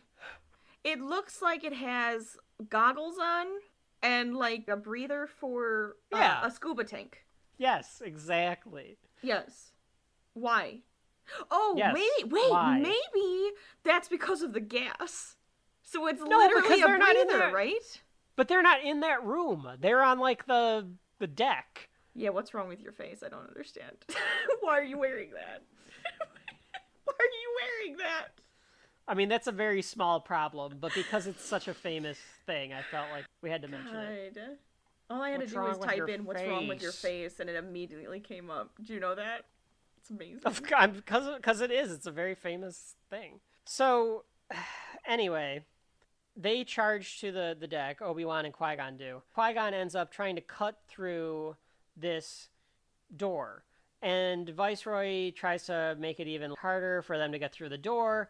And Qui-Gon's trying to cut through the door with his lightsaber, and he takes it out. And while they're doing this, Obi-Wan's taking out a bunch of droids that are coming through. And they end up getting to a point where they take out... Where the Viceroy... I don't want to call them Neimoidians, because it's like such a hard word to say. So I'm just going to call them Viceroys. But the Viceroys, or like the Asian lizards, the Viceroys are worse than saying Neimoidian. Well, whatever. Viceroys makes me stop for a second. Yeah, because you're not even saying it right. It's Viceroy. Well, one of my favorite things. I'm just gonna say this while you're taking a pause in the action here. So I asked Rachel when we were trying to schedule when we were going to record, and I asked her, "Did you watch the movie?" I basically have to rewatch it and take notes. Her response was as follows. I watched it yesterday. Just awful. Need to watch it again. I was legitimately confused. It's like a haiku. It's like a poem. It is almost like a poem. It sounds like a poem. It's a very sad poem. As I was saying, they're cutting through the wall, Qui-Gon is, and they bring out these other droids. And these droids have shields on them. So they're like firing like rapid fire at Qui-Gon and Obi-Wan. Sure. Yeah. And 6 minutes in. Go on. We are 6 minutes in.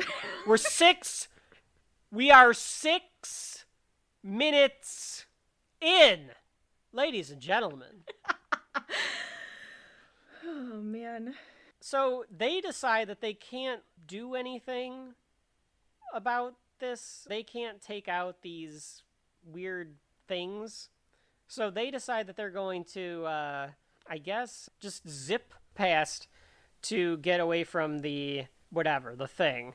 And I was legitimately like, I laughed because it was like the a turret stupidest thing. Yeah. Yeah, and they move so fast, and it looks so stupid because they like go like it's like up and it's gone. Yep.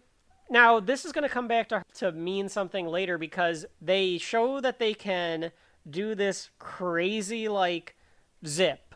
Yes. But they never do that again. Right. So it's like what is happening? Why is this happening? They zip past, and what's wrong with your face tells them that they went into the ventilation shaft. And it looks really fake and stupid because they come out of the ventilation shaft, and it's like clearly like this like bad CGI because it's like in the background kind of a thing. Right. But they determine that that an invasion of Naboo is going to happen, and they figure that out because like there's all these like droid soldiers, these droid army soldiers. Yes. That are down there. They decide that they have to go warn the Naboo. Qui-Gon does. Okay. So he makes this plan to stow away on separate ships for some reason, although that never comes to mean anything. Why would you stow away on separate ships? I don't. And I guess hoping that one of them is closer. Gets to closer the government. to the people. All right, I'll give you that. Guess. Yeah. They will regroup when they get on the planet so that they can warn the Naboo. Okay. Is everybody good plan? Make sure to mark your watches. Let's do this. Insert Rick Moranis going, "Everybody got that?"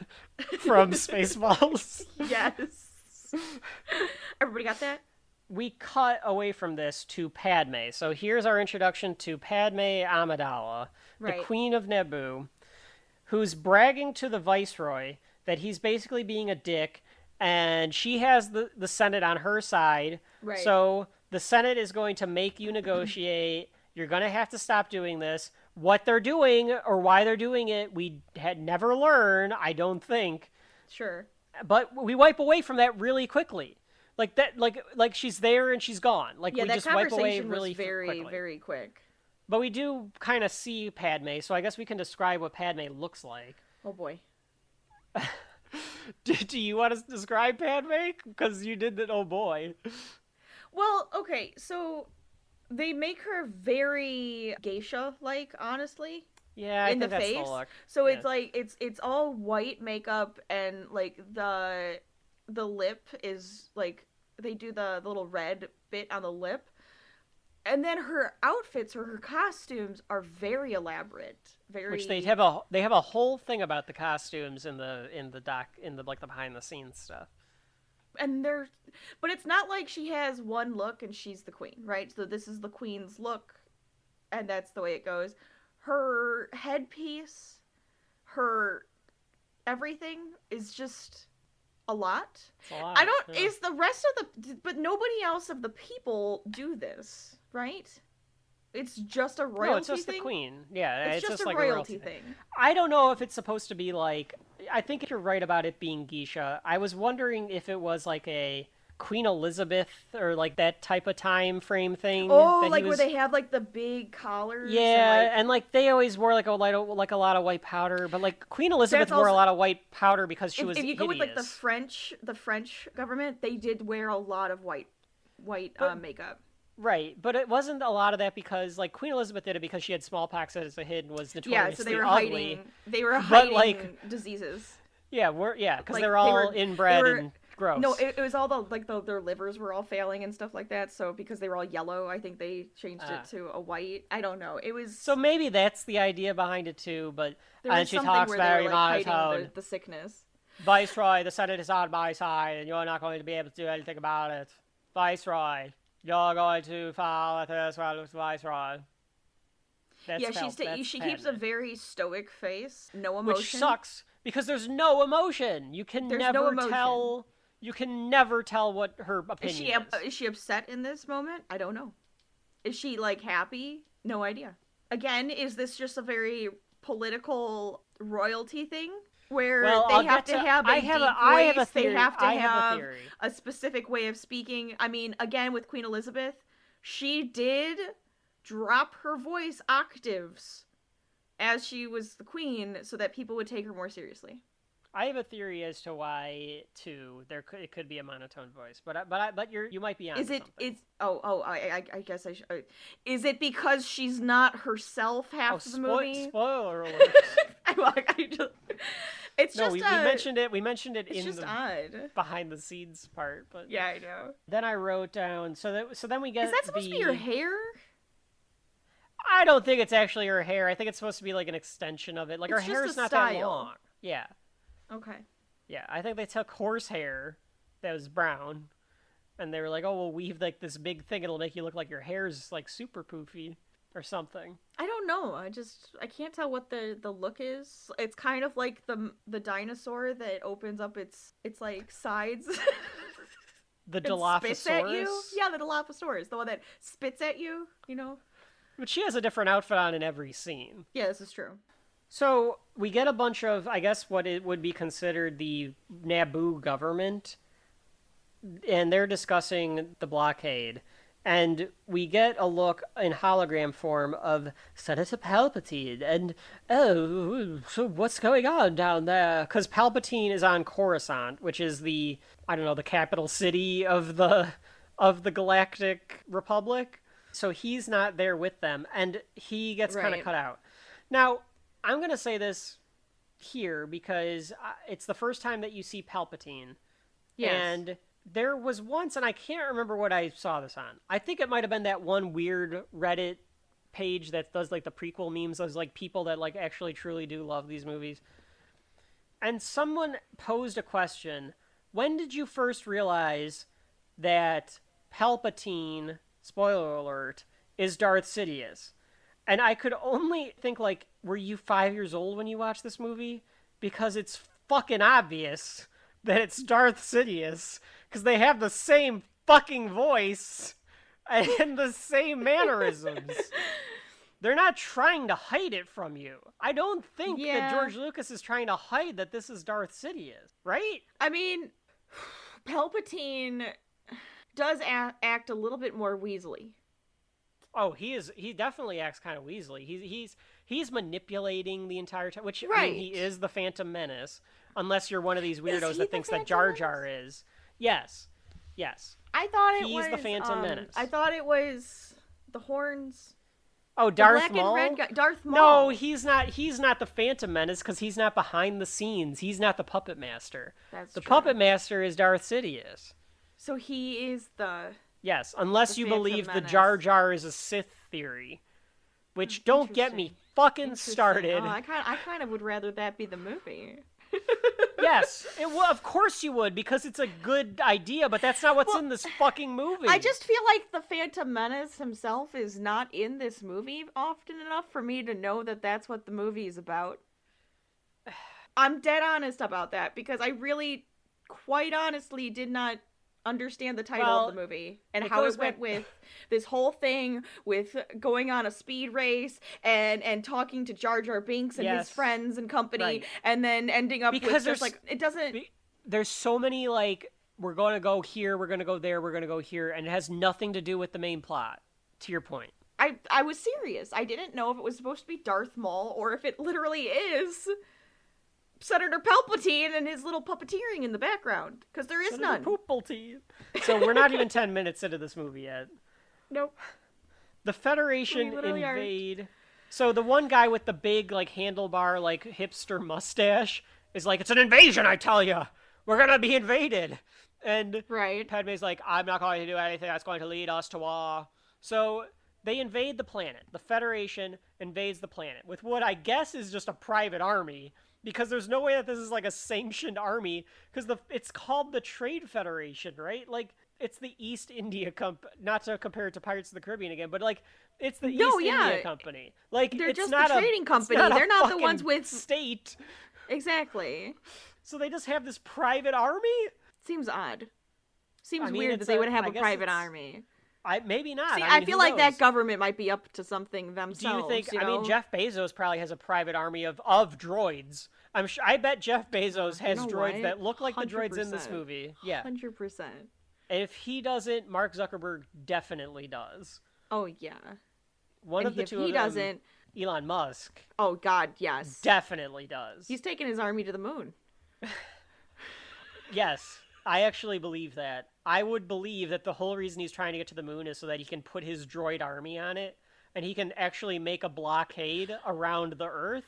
Oh my god, he's doing Phantom Menace in real life. He's Phantom Menacing. He's Phantom Menacing! But I think in this situation, he is Newt Gunray. And 100%. I don't know. He's definitely Newt. Maybe Jeff Bezos He's some sort of more... Newt. I don't know who the Darth Sidious is in this, but maybe it's Jeff Bezos. I guess it has to be a senator. So pick your senator, folks, and that's... Pick a senator. That's fine. Sidious. That works. That's fine, whatever. Whichever senator. All politicians are evil. It's fine. So the Federation invade the planet, and they choose to land in some random forest, I guess so that they know they can land on it, but we're told that the Naboo don't really have an army, they just have volunteers, so they probably could have just landed right outside the city anyway. Straight into the gap, right straight to the capital. I wrote that some of the effects do still look good, but it may as well be kind of cartoony. Like, there's just a lot of CGI in this. I think that's my problem, was it's a little too cartoony and a little too much CGI. You don't get as much, like, Uncanny Valley, though, but even that. right now, in, like, the movies currently, I get kind of upset when they don't use makeup 100%. and they don't use prosthetics. Practical... unless it's totally impractical to do practical. Right. So I wrote down, why don't they just run quickly through the forest, like when we saw them zip from the every door. time you say that, with the zipping, it just reminds me of Twilight and how fast the that's what it looked like. That is what it looked like. Conveyor belt they built in the forest. Yeah. And what happens here is there's this bumbling oaf that's about to be run over by one of these, like, big tanker things that the Federation has. And Qui-Gon's like, get out of the way. Come on, get out of the way. Go right or left. Get out of the way. And he doesn't, so Qui-Gon just shoves him over and saves his life. And we learn that this character is Jar Jar Binks, who, not to steal from Riff Tracks, but it's the perfect description of him, is if Satan designed Roger Rabbit. He is this tall lizard thing. He's like pink, and he has big ears, like ears that like go down to his waist. I think those are his ears. Yeah, he's got floppy ears. Yeah. And he nips up, so he's got a little bit of wrestling in him. He does like a Shawn Michaels move. Yeah, he does. And Qui-Gon says this great thing back to him because like he says something like, Misa can talk or whatever. And Qui-Gon says, Rachel cringed. I didn't even do the voice. I know, it's just, I hate hearing him talk. It's just awful. And Qui-Gon says back to him, just because the ability to speak does not make you intelligent. It's beautiful. I want to say that to somebody at some point. That's a great line. You know what? That's the best thing to come out of this entire movie. Folks, that line right there. If you really want to insult someone, that's beautiful. That's just a beautiful thing to say. The ability to speak does not make you intelligent. And I said here that it's so easy to miss this stuff. The first time I watched it, I completely missed the fact that Jar Jar's like, Yusa saved me life! Misa indebted to you! Like, right. I missed all of that. So, like, apparently, Jar Jar thinks that he's indebted to be Qui-Gon's servant. I guess, like, his servant, yeah. It's so quick to miss some of this shit. And well, I mean, when you can't really understand what Jar Jar is saying, yeah. Oh my god. That's part of it. I couldn't understand half of the crap was coming out of his mouth. I don't know what half of the stuff he said. I could have been... Okay, question. Was it you trying to do a Yoda but different sounding? Like, you know how Yoda talks backwards? So there's some schools of thought on this, and we might as well talk about it. There is a contention of people that think that this was kind of a racist depiction. Well, 100% yes, but that's not my point. Like, I think... We've already discussed that. We know there's a lot of racism in this movie. But what was his intent? No, so, I mean, I guess that he could have been just trying to do, like, some sort of weird-ass accent with it. Okay. I mean, people think that it's, like, supposed to be, like, a take on, like, a minstrel show. Like, that's how, you know, like a Mammy type of thing. So for the folks that don't know, if you kind of Google the history of minstrel shows, it was, like, where a lot, like, blackface comes in and stuff like that. So it would be a lot of, like, oh, lordy type of talk. Okay. So saying like really Misa, like I think that's kind of like a Misa kind of comes from that. Misa is in Queen Targaryen. I cannot think of her name. Daenerys Targaryen. That's Misha. That is Oh, Misha. is it Misha? I thought it was Misha. Misa. I thought it was an S. Misha. There's an H in there. I didn't know that. It always sounds like Misa. Maybe I they got it what from Misa meant mother. Maybe George R. got it from George L. Oh, good lord. This movie makes me feel stupid. Yeah, Phantom Menace is making you feel stupid. Well, let's get to Rogue One where you feel like you're having a whole conniption, okay? That's right. Obi-Wan's reaction to Jar Jar Binks is pretty great. Rachel, if you want to take if you want to take a pause in the podcast just to hear his reaction again, because he just goes, "What's this? What's this?" It's like this he's like disgusted by the presence of Jar Jar Binks. I think he's trying to do like what's this? Like, but it sounds that is like not how he says it. Hell is this? That's probably actually, how George wrote it. The way these two treat Jar Jar, it is definitely a what the hell is this thing? Yeah, it's like I don't understand how we're supposed to be endeared to Jar Jar when I don't know if these are our main characters or not, but the two characters that we know so far are like, the fuck is this thing? They're like telling us to be disgusted by them. Right. So like why did George think that like we're supposed to like find him endearing? Right, like, oh, he's so lovable. I want one. When they should be trying to get rid of him at all costs. So Qui-Gon calls him a local. You know what the problem is? We're not even 15 minutes in. We are not even 15 minutes in. Go on. We're never gonna get this done. I'm gonna want to just go to bed. I feel like we're gonna pick it up in the morning. With the original movies, there was maybe he's trying to do a Wookiee, okay, but like a Wookiee that actually speaks English. I think he's trying to do a Wookiee for kids. Yes. Okay. Because he wants this to be a kid's character. He thinks that kids would think this is funny. I think it's a smash up then of C-3PO and a Wookiee. And that's Jar Jar, right? Well, in George Lucas's mind. I think that's like what he's thinking, right? But there is no R2-D2, who tends to mock everyone. Yeah, R2-D2 is an instigator. He's the Bugs Bunny of the cast. So there is no R2-D2. So right now there is just like this character that R2 shows up later. The Queen cleans him. For no reason. Folks, you can't see, but when I said that, Rachel did this thing with her hand when she's like, hold on. It was one of those like hold on hands, but she did it with like such disdain of like, let me finish. This movie, we need to, do you all understand why this needs to be the last episode of the season? Because if we did this at any point during the season, our brains would melt. I think I would have just quit. We have to have a break. Okay, sorry, continue. No, my whole point is that if you want a character that is aloof, very dumb, if you will, you kind of need another character to balance it out. And I feel like there isn't one because none of these characters have personalities and or anything. Or agency. Just anything. Yeah, you're right. No one reacts to Jar Jar. He just does There's no things. balance. Right, yeah. It's just happening. The reaction tends to just be a roll of the eyes, and you don't even notice it because it's not really a reaction to him. Yeah, that's it's like a he's good just point. cut in. Yeah, he just does things. So a lot of the plot is moved along by Jar Jar, which I think is why people think, or there's that theory about Jar Jar being a Sith. But the thing is, if they're playing a scary movie here, and Doofy all of a sudden takes off his mask and is like the evil genius behind the entire thing, cool. Holy crap, you got me because I had no idea that was gonna happen, okay? But it didn't. Well, I think it's a fun theory, but I do not think that was the intention. No, absolutely not. I really do not. And no.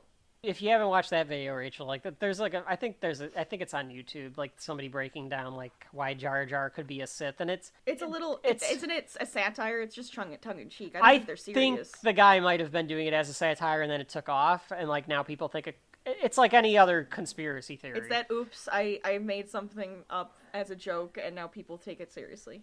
Right, because there's a lot of holes in it. Yeah, if you look at some of the actions that Jar Jar takes, but if you look at everything he does, he's just a bumbling idiot. He's just a fucking moron. And he's a fucking moron to his people. Like, it's not like all of the Gungans are idiots.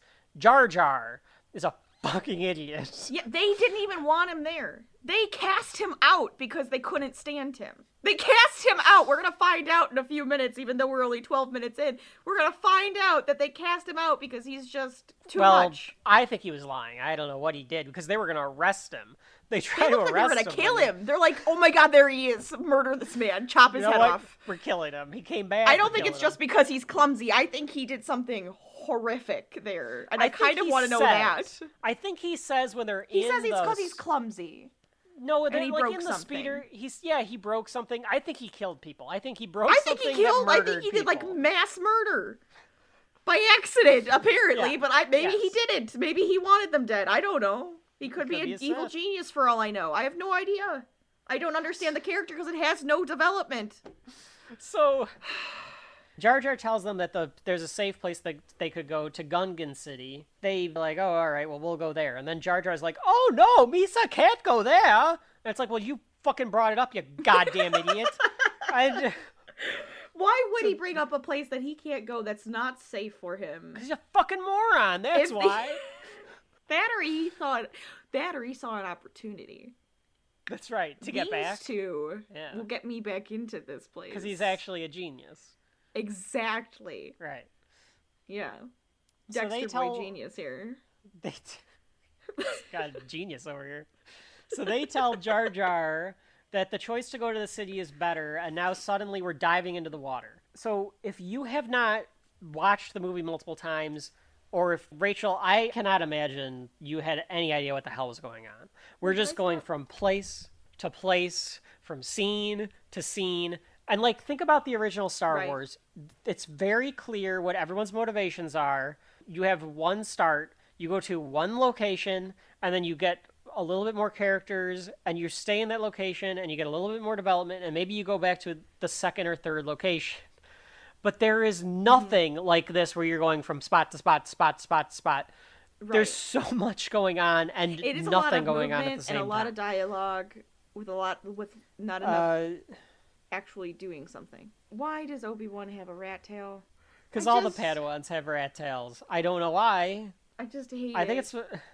I think it's supposed to be like if you were in like a. You're not Dothraki getting a braid, okay? This is stupid. Yeah, but I think that's the idea. Then, okay, it's like what a feudal. What is it supposed to look like then when you become an actual Jedi? Because you cut it off. But then, you get to cut it off when you become a Jedi. This one's hair is longer than hell. Yeah, because when you become a Jedi Knight, you don't have to wear the rat tail anymore. You get to do whatever you want. It's already said he was a Jedi Knight in the opening, so I don't understand why he has a rat tail. Stupid. Yes, that's right. You did do that, George Lucas. You did. Anyways, I'm sorry. So for some reason, the Jedis have things to be able to breathe underwater. Yeah, that was interesting. They just have those on them. They don't have like a utility belt. Yeah, so like why well, it must be in their robes. So that's two a lot things of about stuff this. to keep in their robes then. They already have their like lightsaber and they have this breather, and now what else are they going to have in there? I was trying to figure out why they have this thing Batarangs? To be able to breathe underwater. Maybe they have a batarang. I don't know. No, do they have the things to like to oh my god, on the do they have those in their pockets? I think they did. Because the Padme's crew later on does that. Two things about this.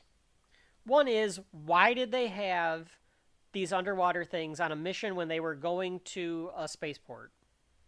They were going to a spaceship. They thought it was going to be like a simple negotiation.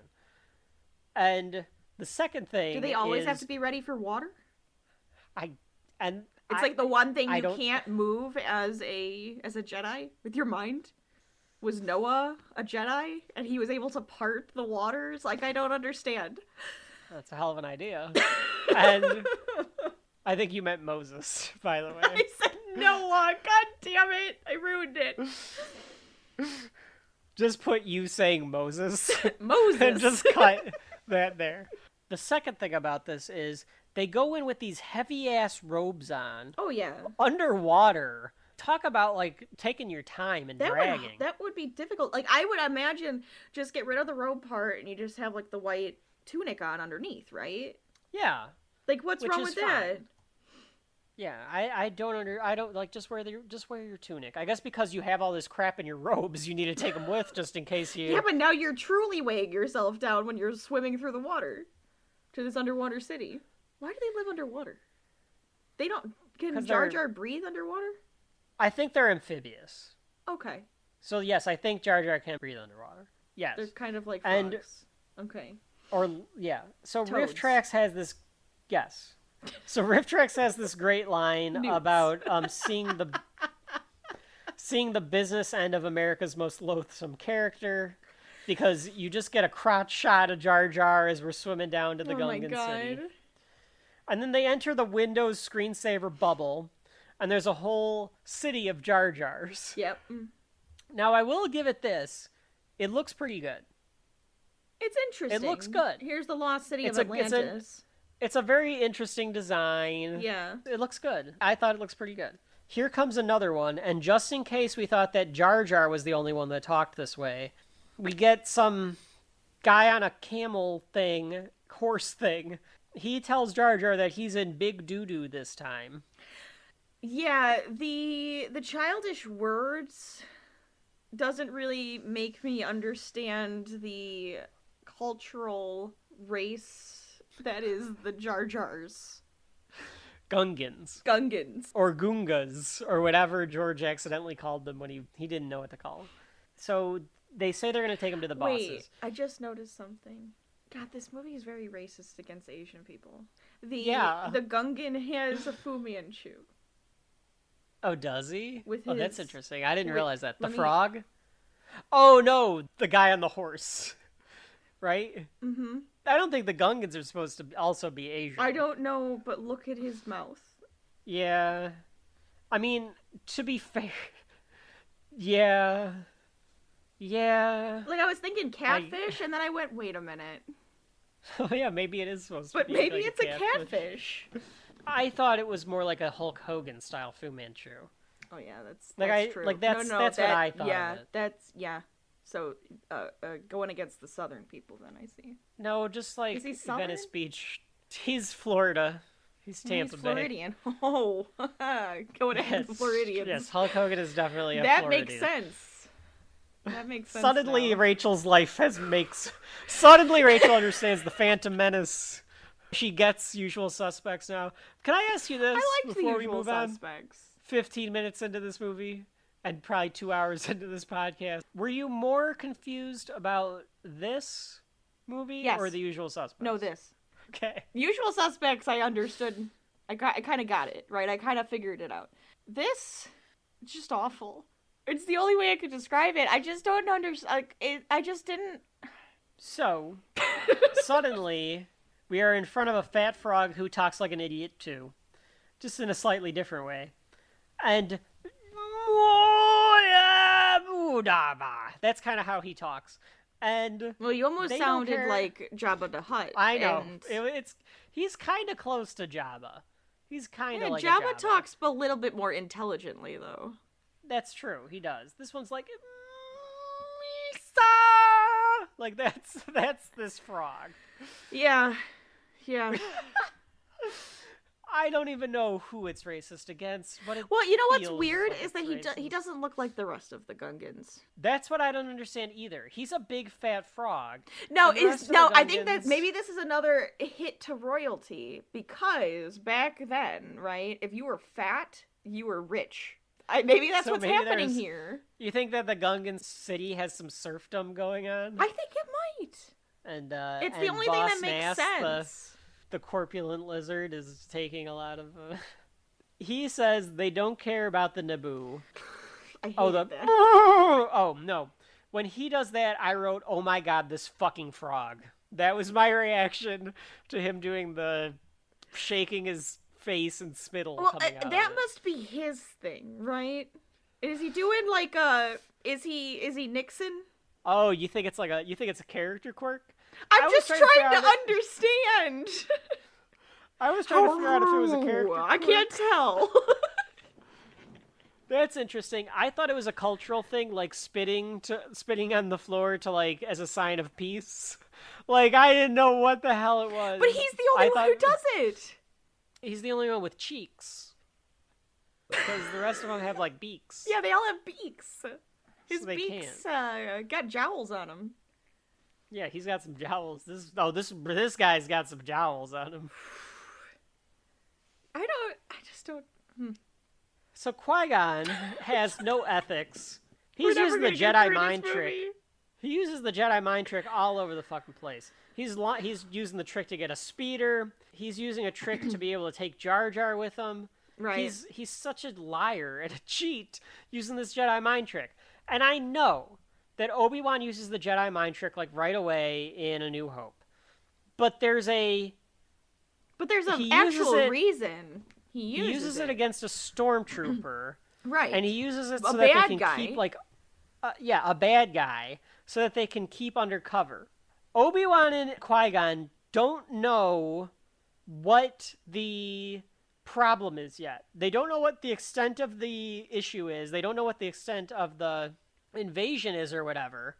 So he's using this Jedi mind trick against just this big fat frog.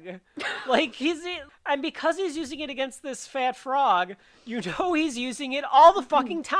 Oh yeah, he must be, because it's just like, I don't have time for this Jedi mind trick. Oh, I don't have time for this Jedi mind trick. That's literally how I take his character, is he's just like, so...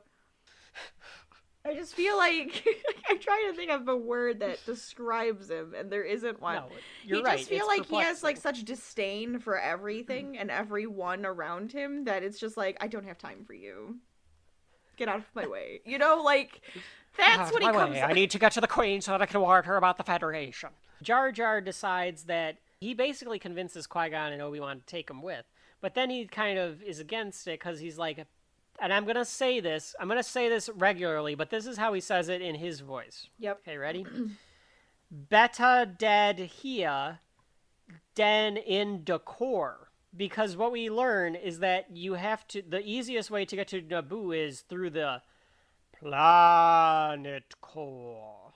So they have to go through the planet to get to Naboo, which means... But isn't it the planet Naboo? I guess like the city that they're trying to get to or whatever.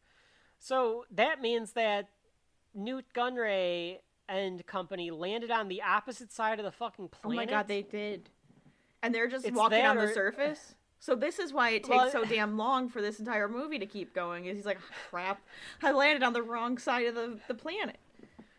It's that, or they swam for hours, the Jedi did, or it's a small planet. Like maybe it's just a tiny planet. So they take this stingray thing down into the sea. And this is where we learn that they banished Jar Jar for being clumsy, but he obviously did something more than that. And then there's, like, stupid scenes where... I'm sorry, I won't call them stupid scenes.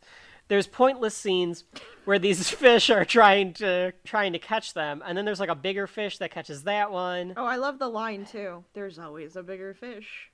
Yeah, fuck you, Qui-Gon. And... He does. Yeah, he's kind of. He's not like a scared. He's not like, oh crap, we got to get away from this thing. It's gonna eat us. He's just like, there's just always a bigger fish. Whatever. Because they're Jedi, they've seen it all. Oh yeah, this is happening now. Oh, okay. But that's how I feel about this entire movie. Guess this is happening now. That's a good way. That's probably your best tagline for this. So I guess this is happening now. The music this whole time is really uninspired. I don't remember it. So yeah. Yeah, exactly. Like it's just it's not a great score up to this point. We'll get to a good part of the score because there is a memorable part of the score, but at this point it's not. So they're flying through the middle of the planet, going through the sea, and we go back to the donut hole with the Trade Federation. That's what they were doing. I feel like I didn't watch this movie. That's what's going on. I feel so. Well, part of what the beauty is of Shelf Life, while we encourage you to watch all of or read or whatever we're doing, so that you can enjoy it with us and you can enjoy, this with us, we're telling you the story in our own way. right? Like, that is what Shelf Life is, Rachel. Oh, so yeah. we're telling the story for the generations out there that when George decides, I decided I just don't want the Phantom Menace to be around. Well, I guess he can't now because of Disney owns it, but that's right. If you haven't seen the Phantom Menace and you're just listening to Shelf Life to enjoy our rants and raves about it, we're still telling you the story of it, and you probably will. If you go back and watch Phantom Menace, you might gain a little more of appreciation. Yeah, maybe for it, I could actually watch it after this, and I'd understand. I truly do hope that after we go through this, as much fun as we're having with this, if you go back and watch it again, maybe you get something more out of it. I'm kind of hoping. Like I truly do. That is kind of my hope. So Sidious, I almost called him Sirius. Sidious tells he's them not that's Sirius a different Black. franchise. That's fine. He's better. Sidious tells them that they will have control of the system because he's got like the Senate under his thumb or whatever. Yeah. And Viceroy thinks that Amidala has the Senate, but they don't tell him about the Jedi to not upset him because they don't want to upset him that the Jedi got away. And then suddenly we go back to the fucking ship again, to the Jedi and Jar Jar. We just go back and forth so much. There's no time to breathe. But then nothing is happening. I kind of want to re-edit the movie and see if I can get it to make more sense, just from some edit changes. There are, funny you should say that, Rachel, because there is something called like the Phantom edit out there. Oh my god, really? I have to watch this? Yeah. And there are fan edits of this movie that try to make it better. Or worse, depending if you really love this movie, maybe it makes it worse for you. True. I wrote down here I cannot understand half of Jar Jar's dialogue. Do not know what he's saying. I usually turn the captions on. I didn't turn the captions on. Right. I have no idea what he was saying. And at some point in here, Qui-Gon, like, Vulcan neck pinches him. Because he, like, pinches him and he tells him to, like, calm down. Right. And then suddenly Jar Jar's, like, drunk. Yeah, he's like half dead sitting there. Because he says you pinched him too much. Like, yeah, and Obi-Wan says, like, you did it too much or something like that. He's like, I don't care. Like, he just doesn't care. He's like, if I killed him, it doesn't matter. I would just throw him out of the ship. This thing. Why do they take it with him? Why doesn't he just Jedi mind trick him to stay away? Yeah, you could easily Jedi mind trick him, give you the directions. Right. Because, like, the whole point is that he's a navigator. I don't know. He's a navigator? Yeah, that's why they brought him with, to navigate them through the sea. Oh, okay, okay. Yeah. But why didn't I don't know. So, the droid army reaches the Naboo capital city, and it clearly is supposed to look kind of like when the Nazis took over Paris. There's that imagery there with, like, the droids kind of, like, lined up and, like, through the streets. Right. And we learned that they captured the Queen. So they've taken over the... Yeah, but we didn't even get to see it. There's a lot of stuff that I feel like is happening in the background, and we're getting to see the after effects of it. And I want to see it happen. Why can't you show me you storming the castle and, like, grabbing her and capturing the Queen and, like, taking them to your leader? Why are you just going, oh, we have her now? Well, and I think that's part of the problem of this movie is that they're focused on the wrong things because they're not showing you the plot. Right. They're showing you just... I don't know what they're showing you. Dialogue. They're just showing me dialogue. Yeah. But the dialogue... Yeah, but you're missing the dialogue. Yeah, like, but I don't understand so the dialogue undercut. either. Yeah. Maybe the Queen thinks, like, let's not escalate this because I've got the Senate. So the Senate is just going to tell them, like, stop the blockade. Because they're not going to kill me. Yeah, maybe that's her thing. It's like, you know what? Just let's let the Senate tell them, like, you got to stop this, I guess. Yeah. So that, but they're droids. Like, who fucking cares? But whatever. So Kevin, they're living. Okay. They're living things. But, like, you should be nice to them. No, even in the original Star Wars, they're kind of just like they're cannon fodder. I don't know. They seem to think like R2-D2 and C-3PO. They act like they're human. In this movie, yes. Yeah. Those are the only two, though, that they act like that. Yep. I find that interesting. And they only act like those two like that because we know who those two are. Because we know who they are. Because those two have characters. Yeah. Because they actually have some type of personality. It looks like the planet has natural resources. Right. So why is it like, oh, your people are going to suffer? Wouldn't it take some time? Okay. We've lived in the pandemic world. Yes. we're living in a world right now where the supply chain is really effed up. It's not like absolutely. It's not like blockades or anything like that. No, but stuff is we've just lived stuck out in the ocean. In the 70s, like there was a problem with trade and like a true problem. Right. And I don't know if people were like immediately suffering. Like, I'm sure that there were some issues, but sure. I don't know if it happens like that. Yeah, but like you have an entire planet. You literally have like the planet Earth, okay? And let's just pretend. Well, we don't know how big Naboo is. Okay, then we're on Venus. Whatever, I don't care. I'm just trying to say... Venus is just like Earth. It's the size of Earth.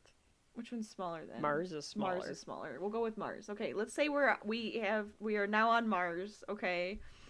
And we... This is so unnecessary. I'm sorry, continue. Well, no, here's my point. So... Batman's a scientist. Let's just pretend Earth is as small as Mars, okay? And we are now in some weird trade battle with Jupiter and Saturn, okay? I don't know why, but we are, because taxes. And... Because the Trade Federation of Jupiter, Federation of Jupiter is on our butts, okay? A lot of people don't realize that there's a Trade Federation on Jupiter. Right. People forget that's what that big I is. It's the Trade Federation. Anyways, we're on Earth, and they're saying, okay, now no more trade with the rest of the universe until, like, the taxes, right? Okay. Well, is Earth in such a dire need of trade with another planet that things are going to hell? Or are we just acting like it's normal and we're just kind of waiting until we can get that cool space rock from Pluto? I don't know. I don't understand.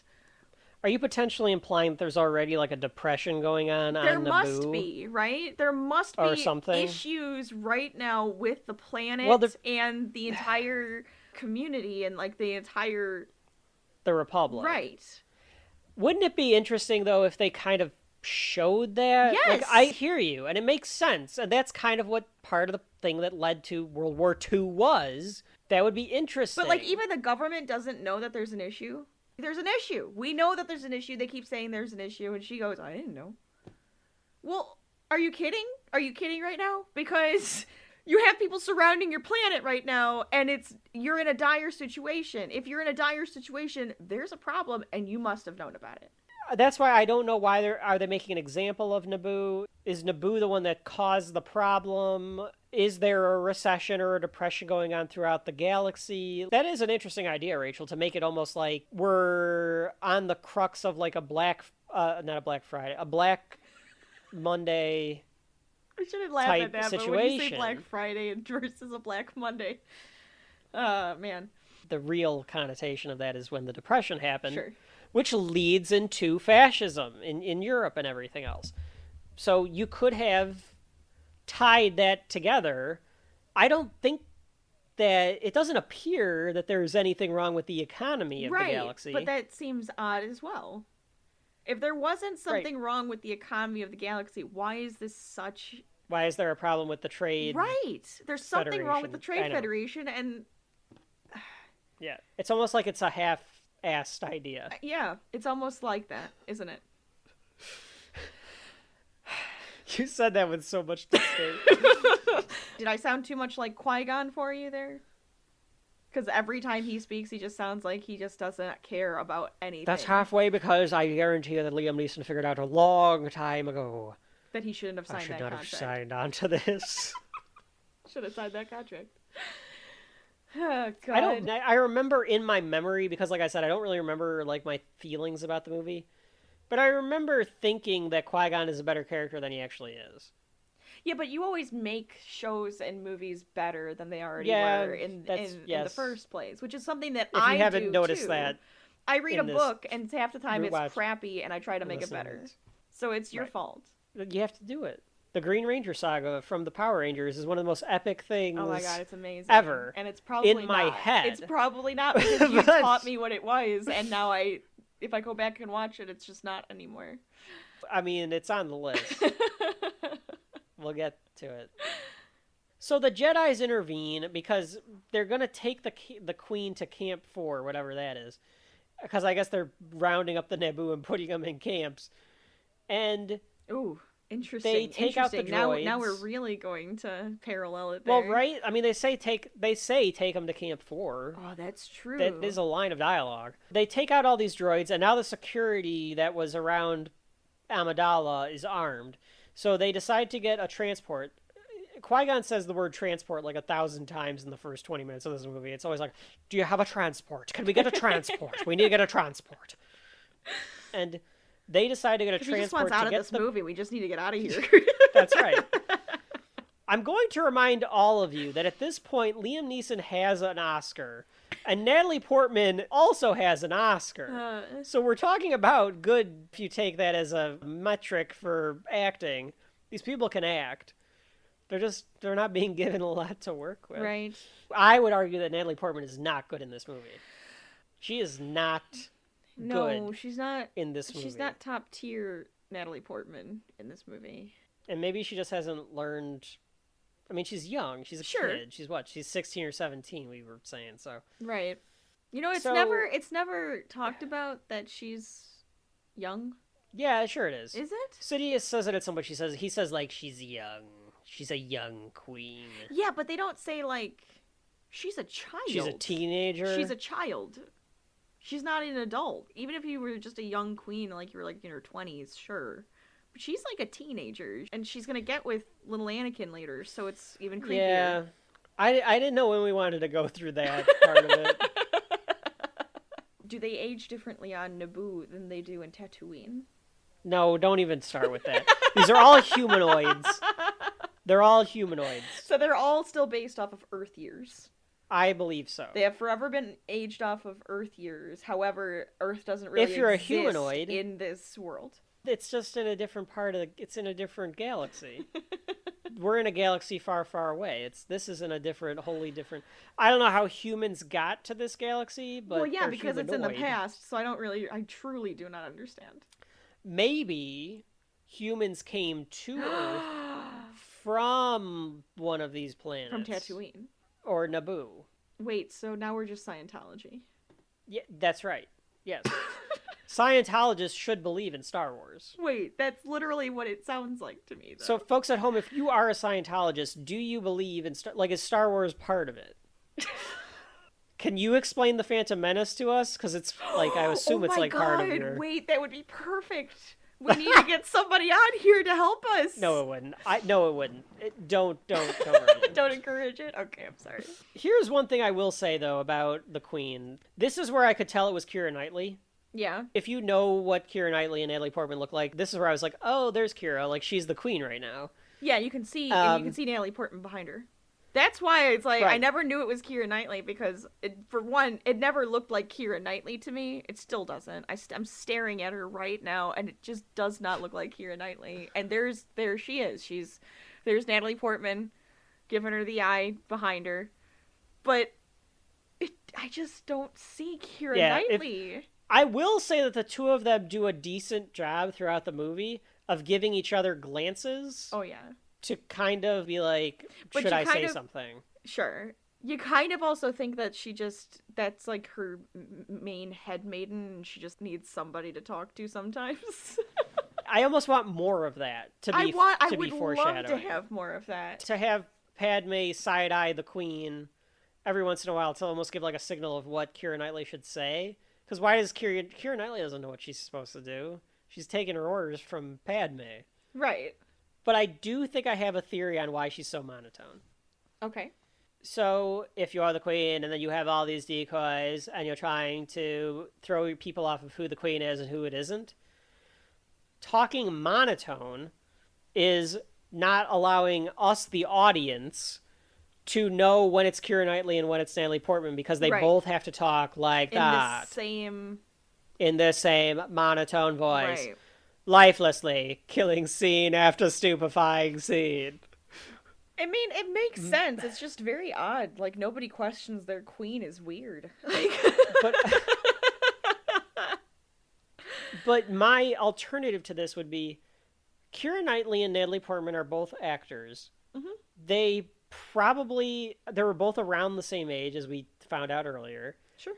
Let them, like, hang out for a little bit and come up with a better dialect. Yeah.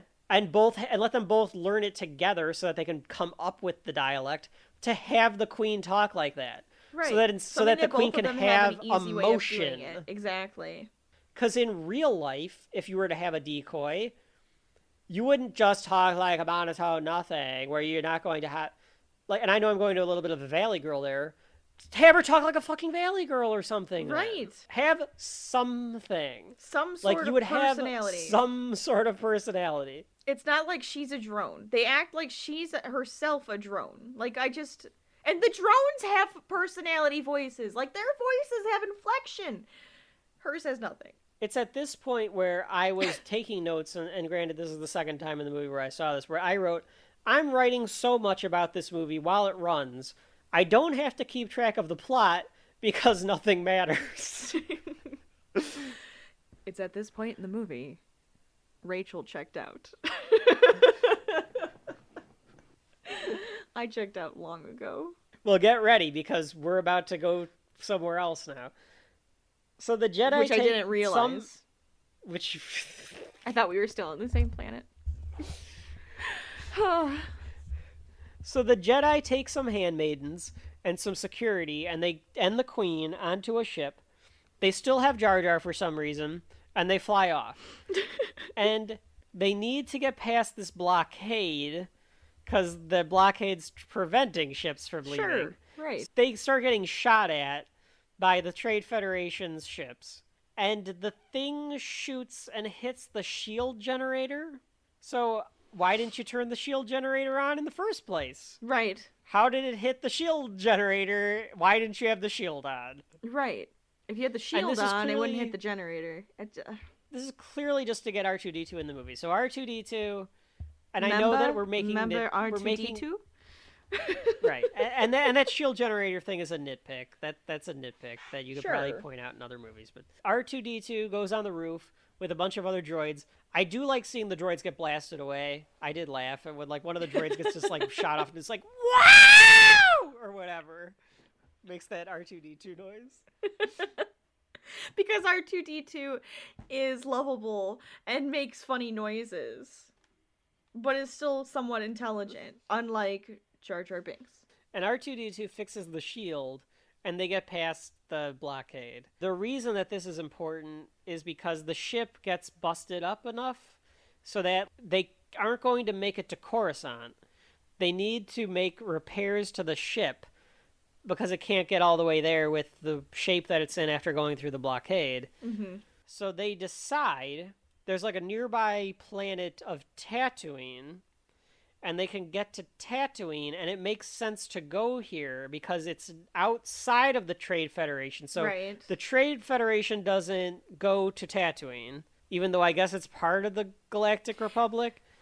It's just like on the outskirts. They keep saying it's like one of the outer rim planets. It's District 12 of the planets. And then the other part of it is that it's controlled by the Hutts.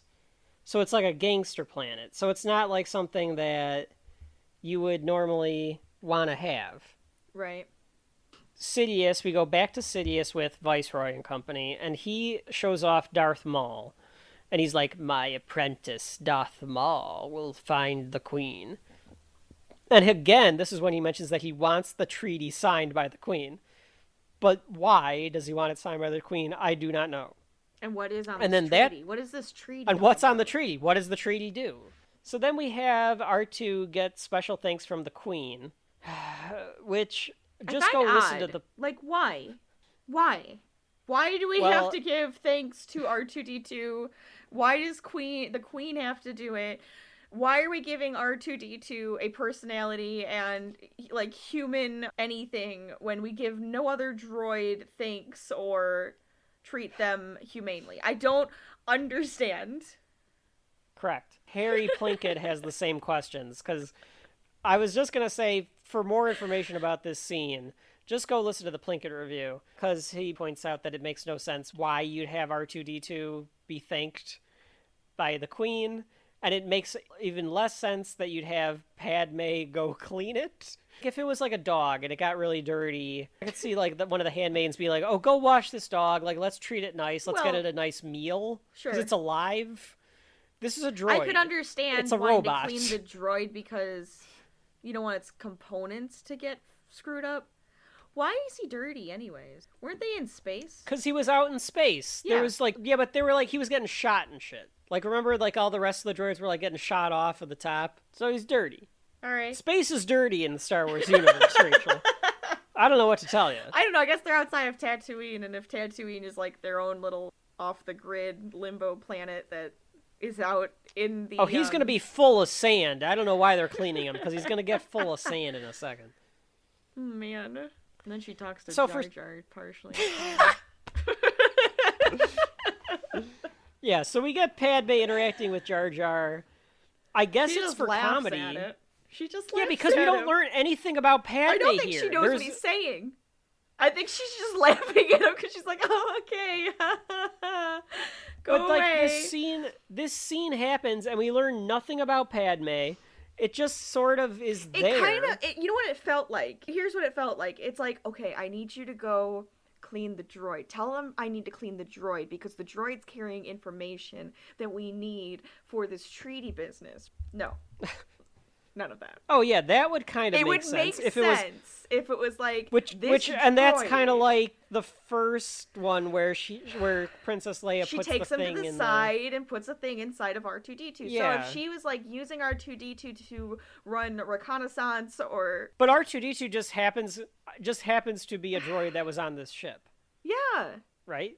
Yeah. I mean, I think so because there were other ones that were different colors. They all had like their own little duty to do, right? That's it.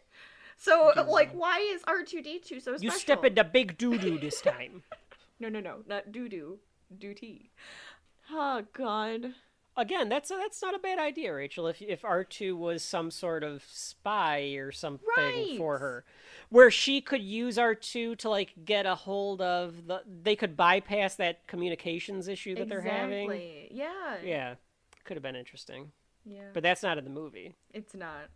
So she just cleans so them and talks to unfortunately. Jar Jar for 2 seconds, and then we move on. Continued in part 2.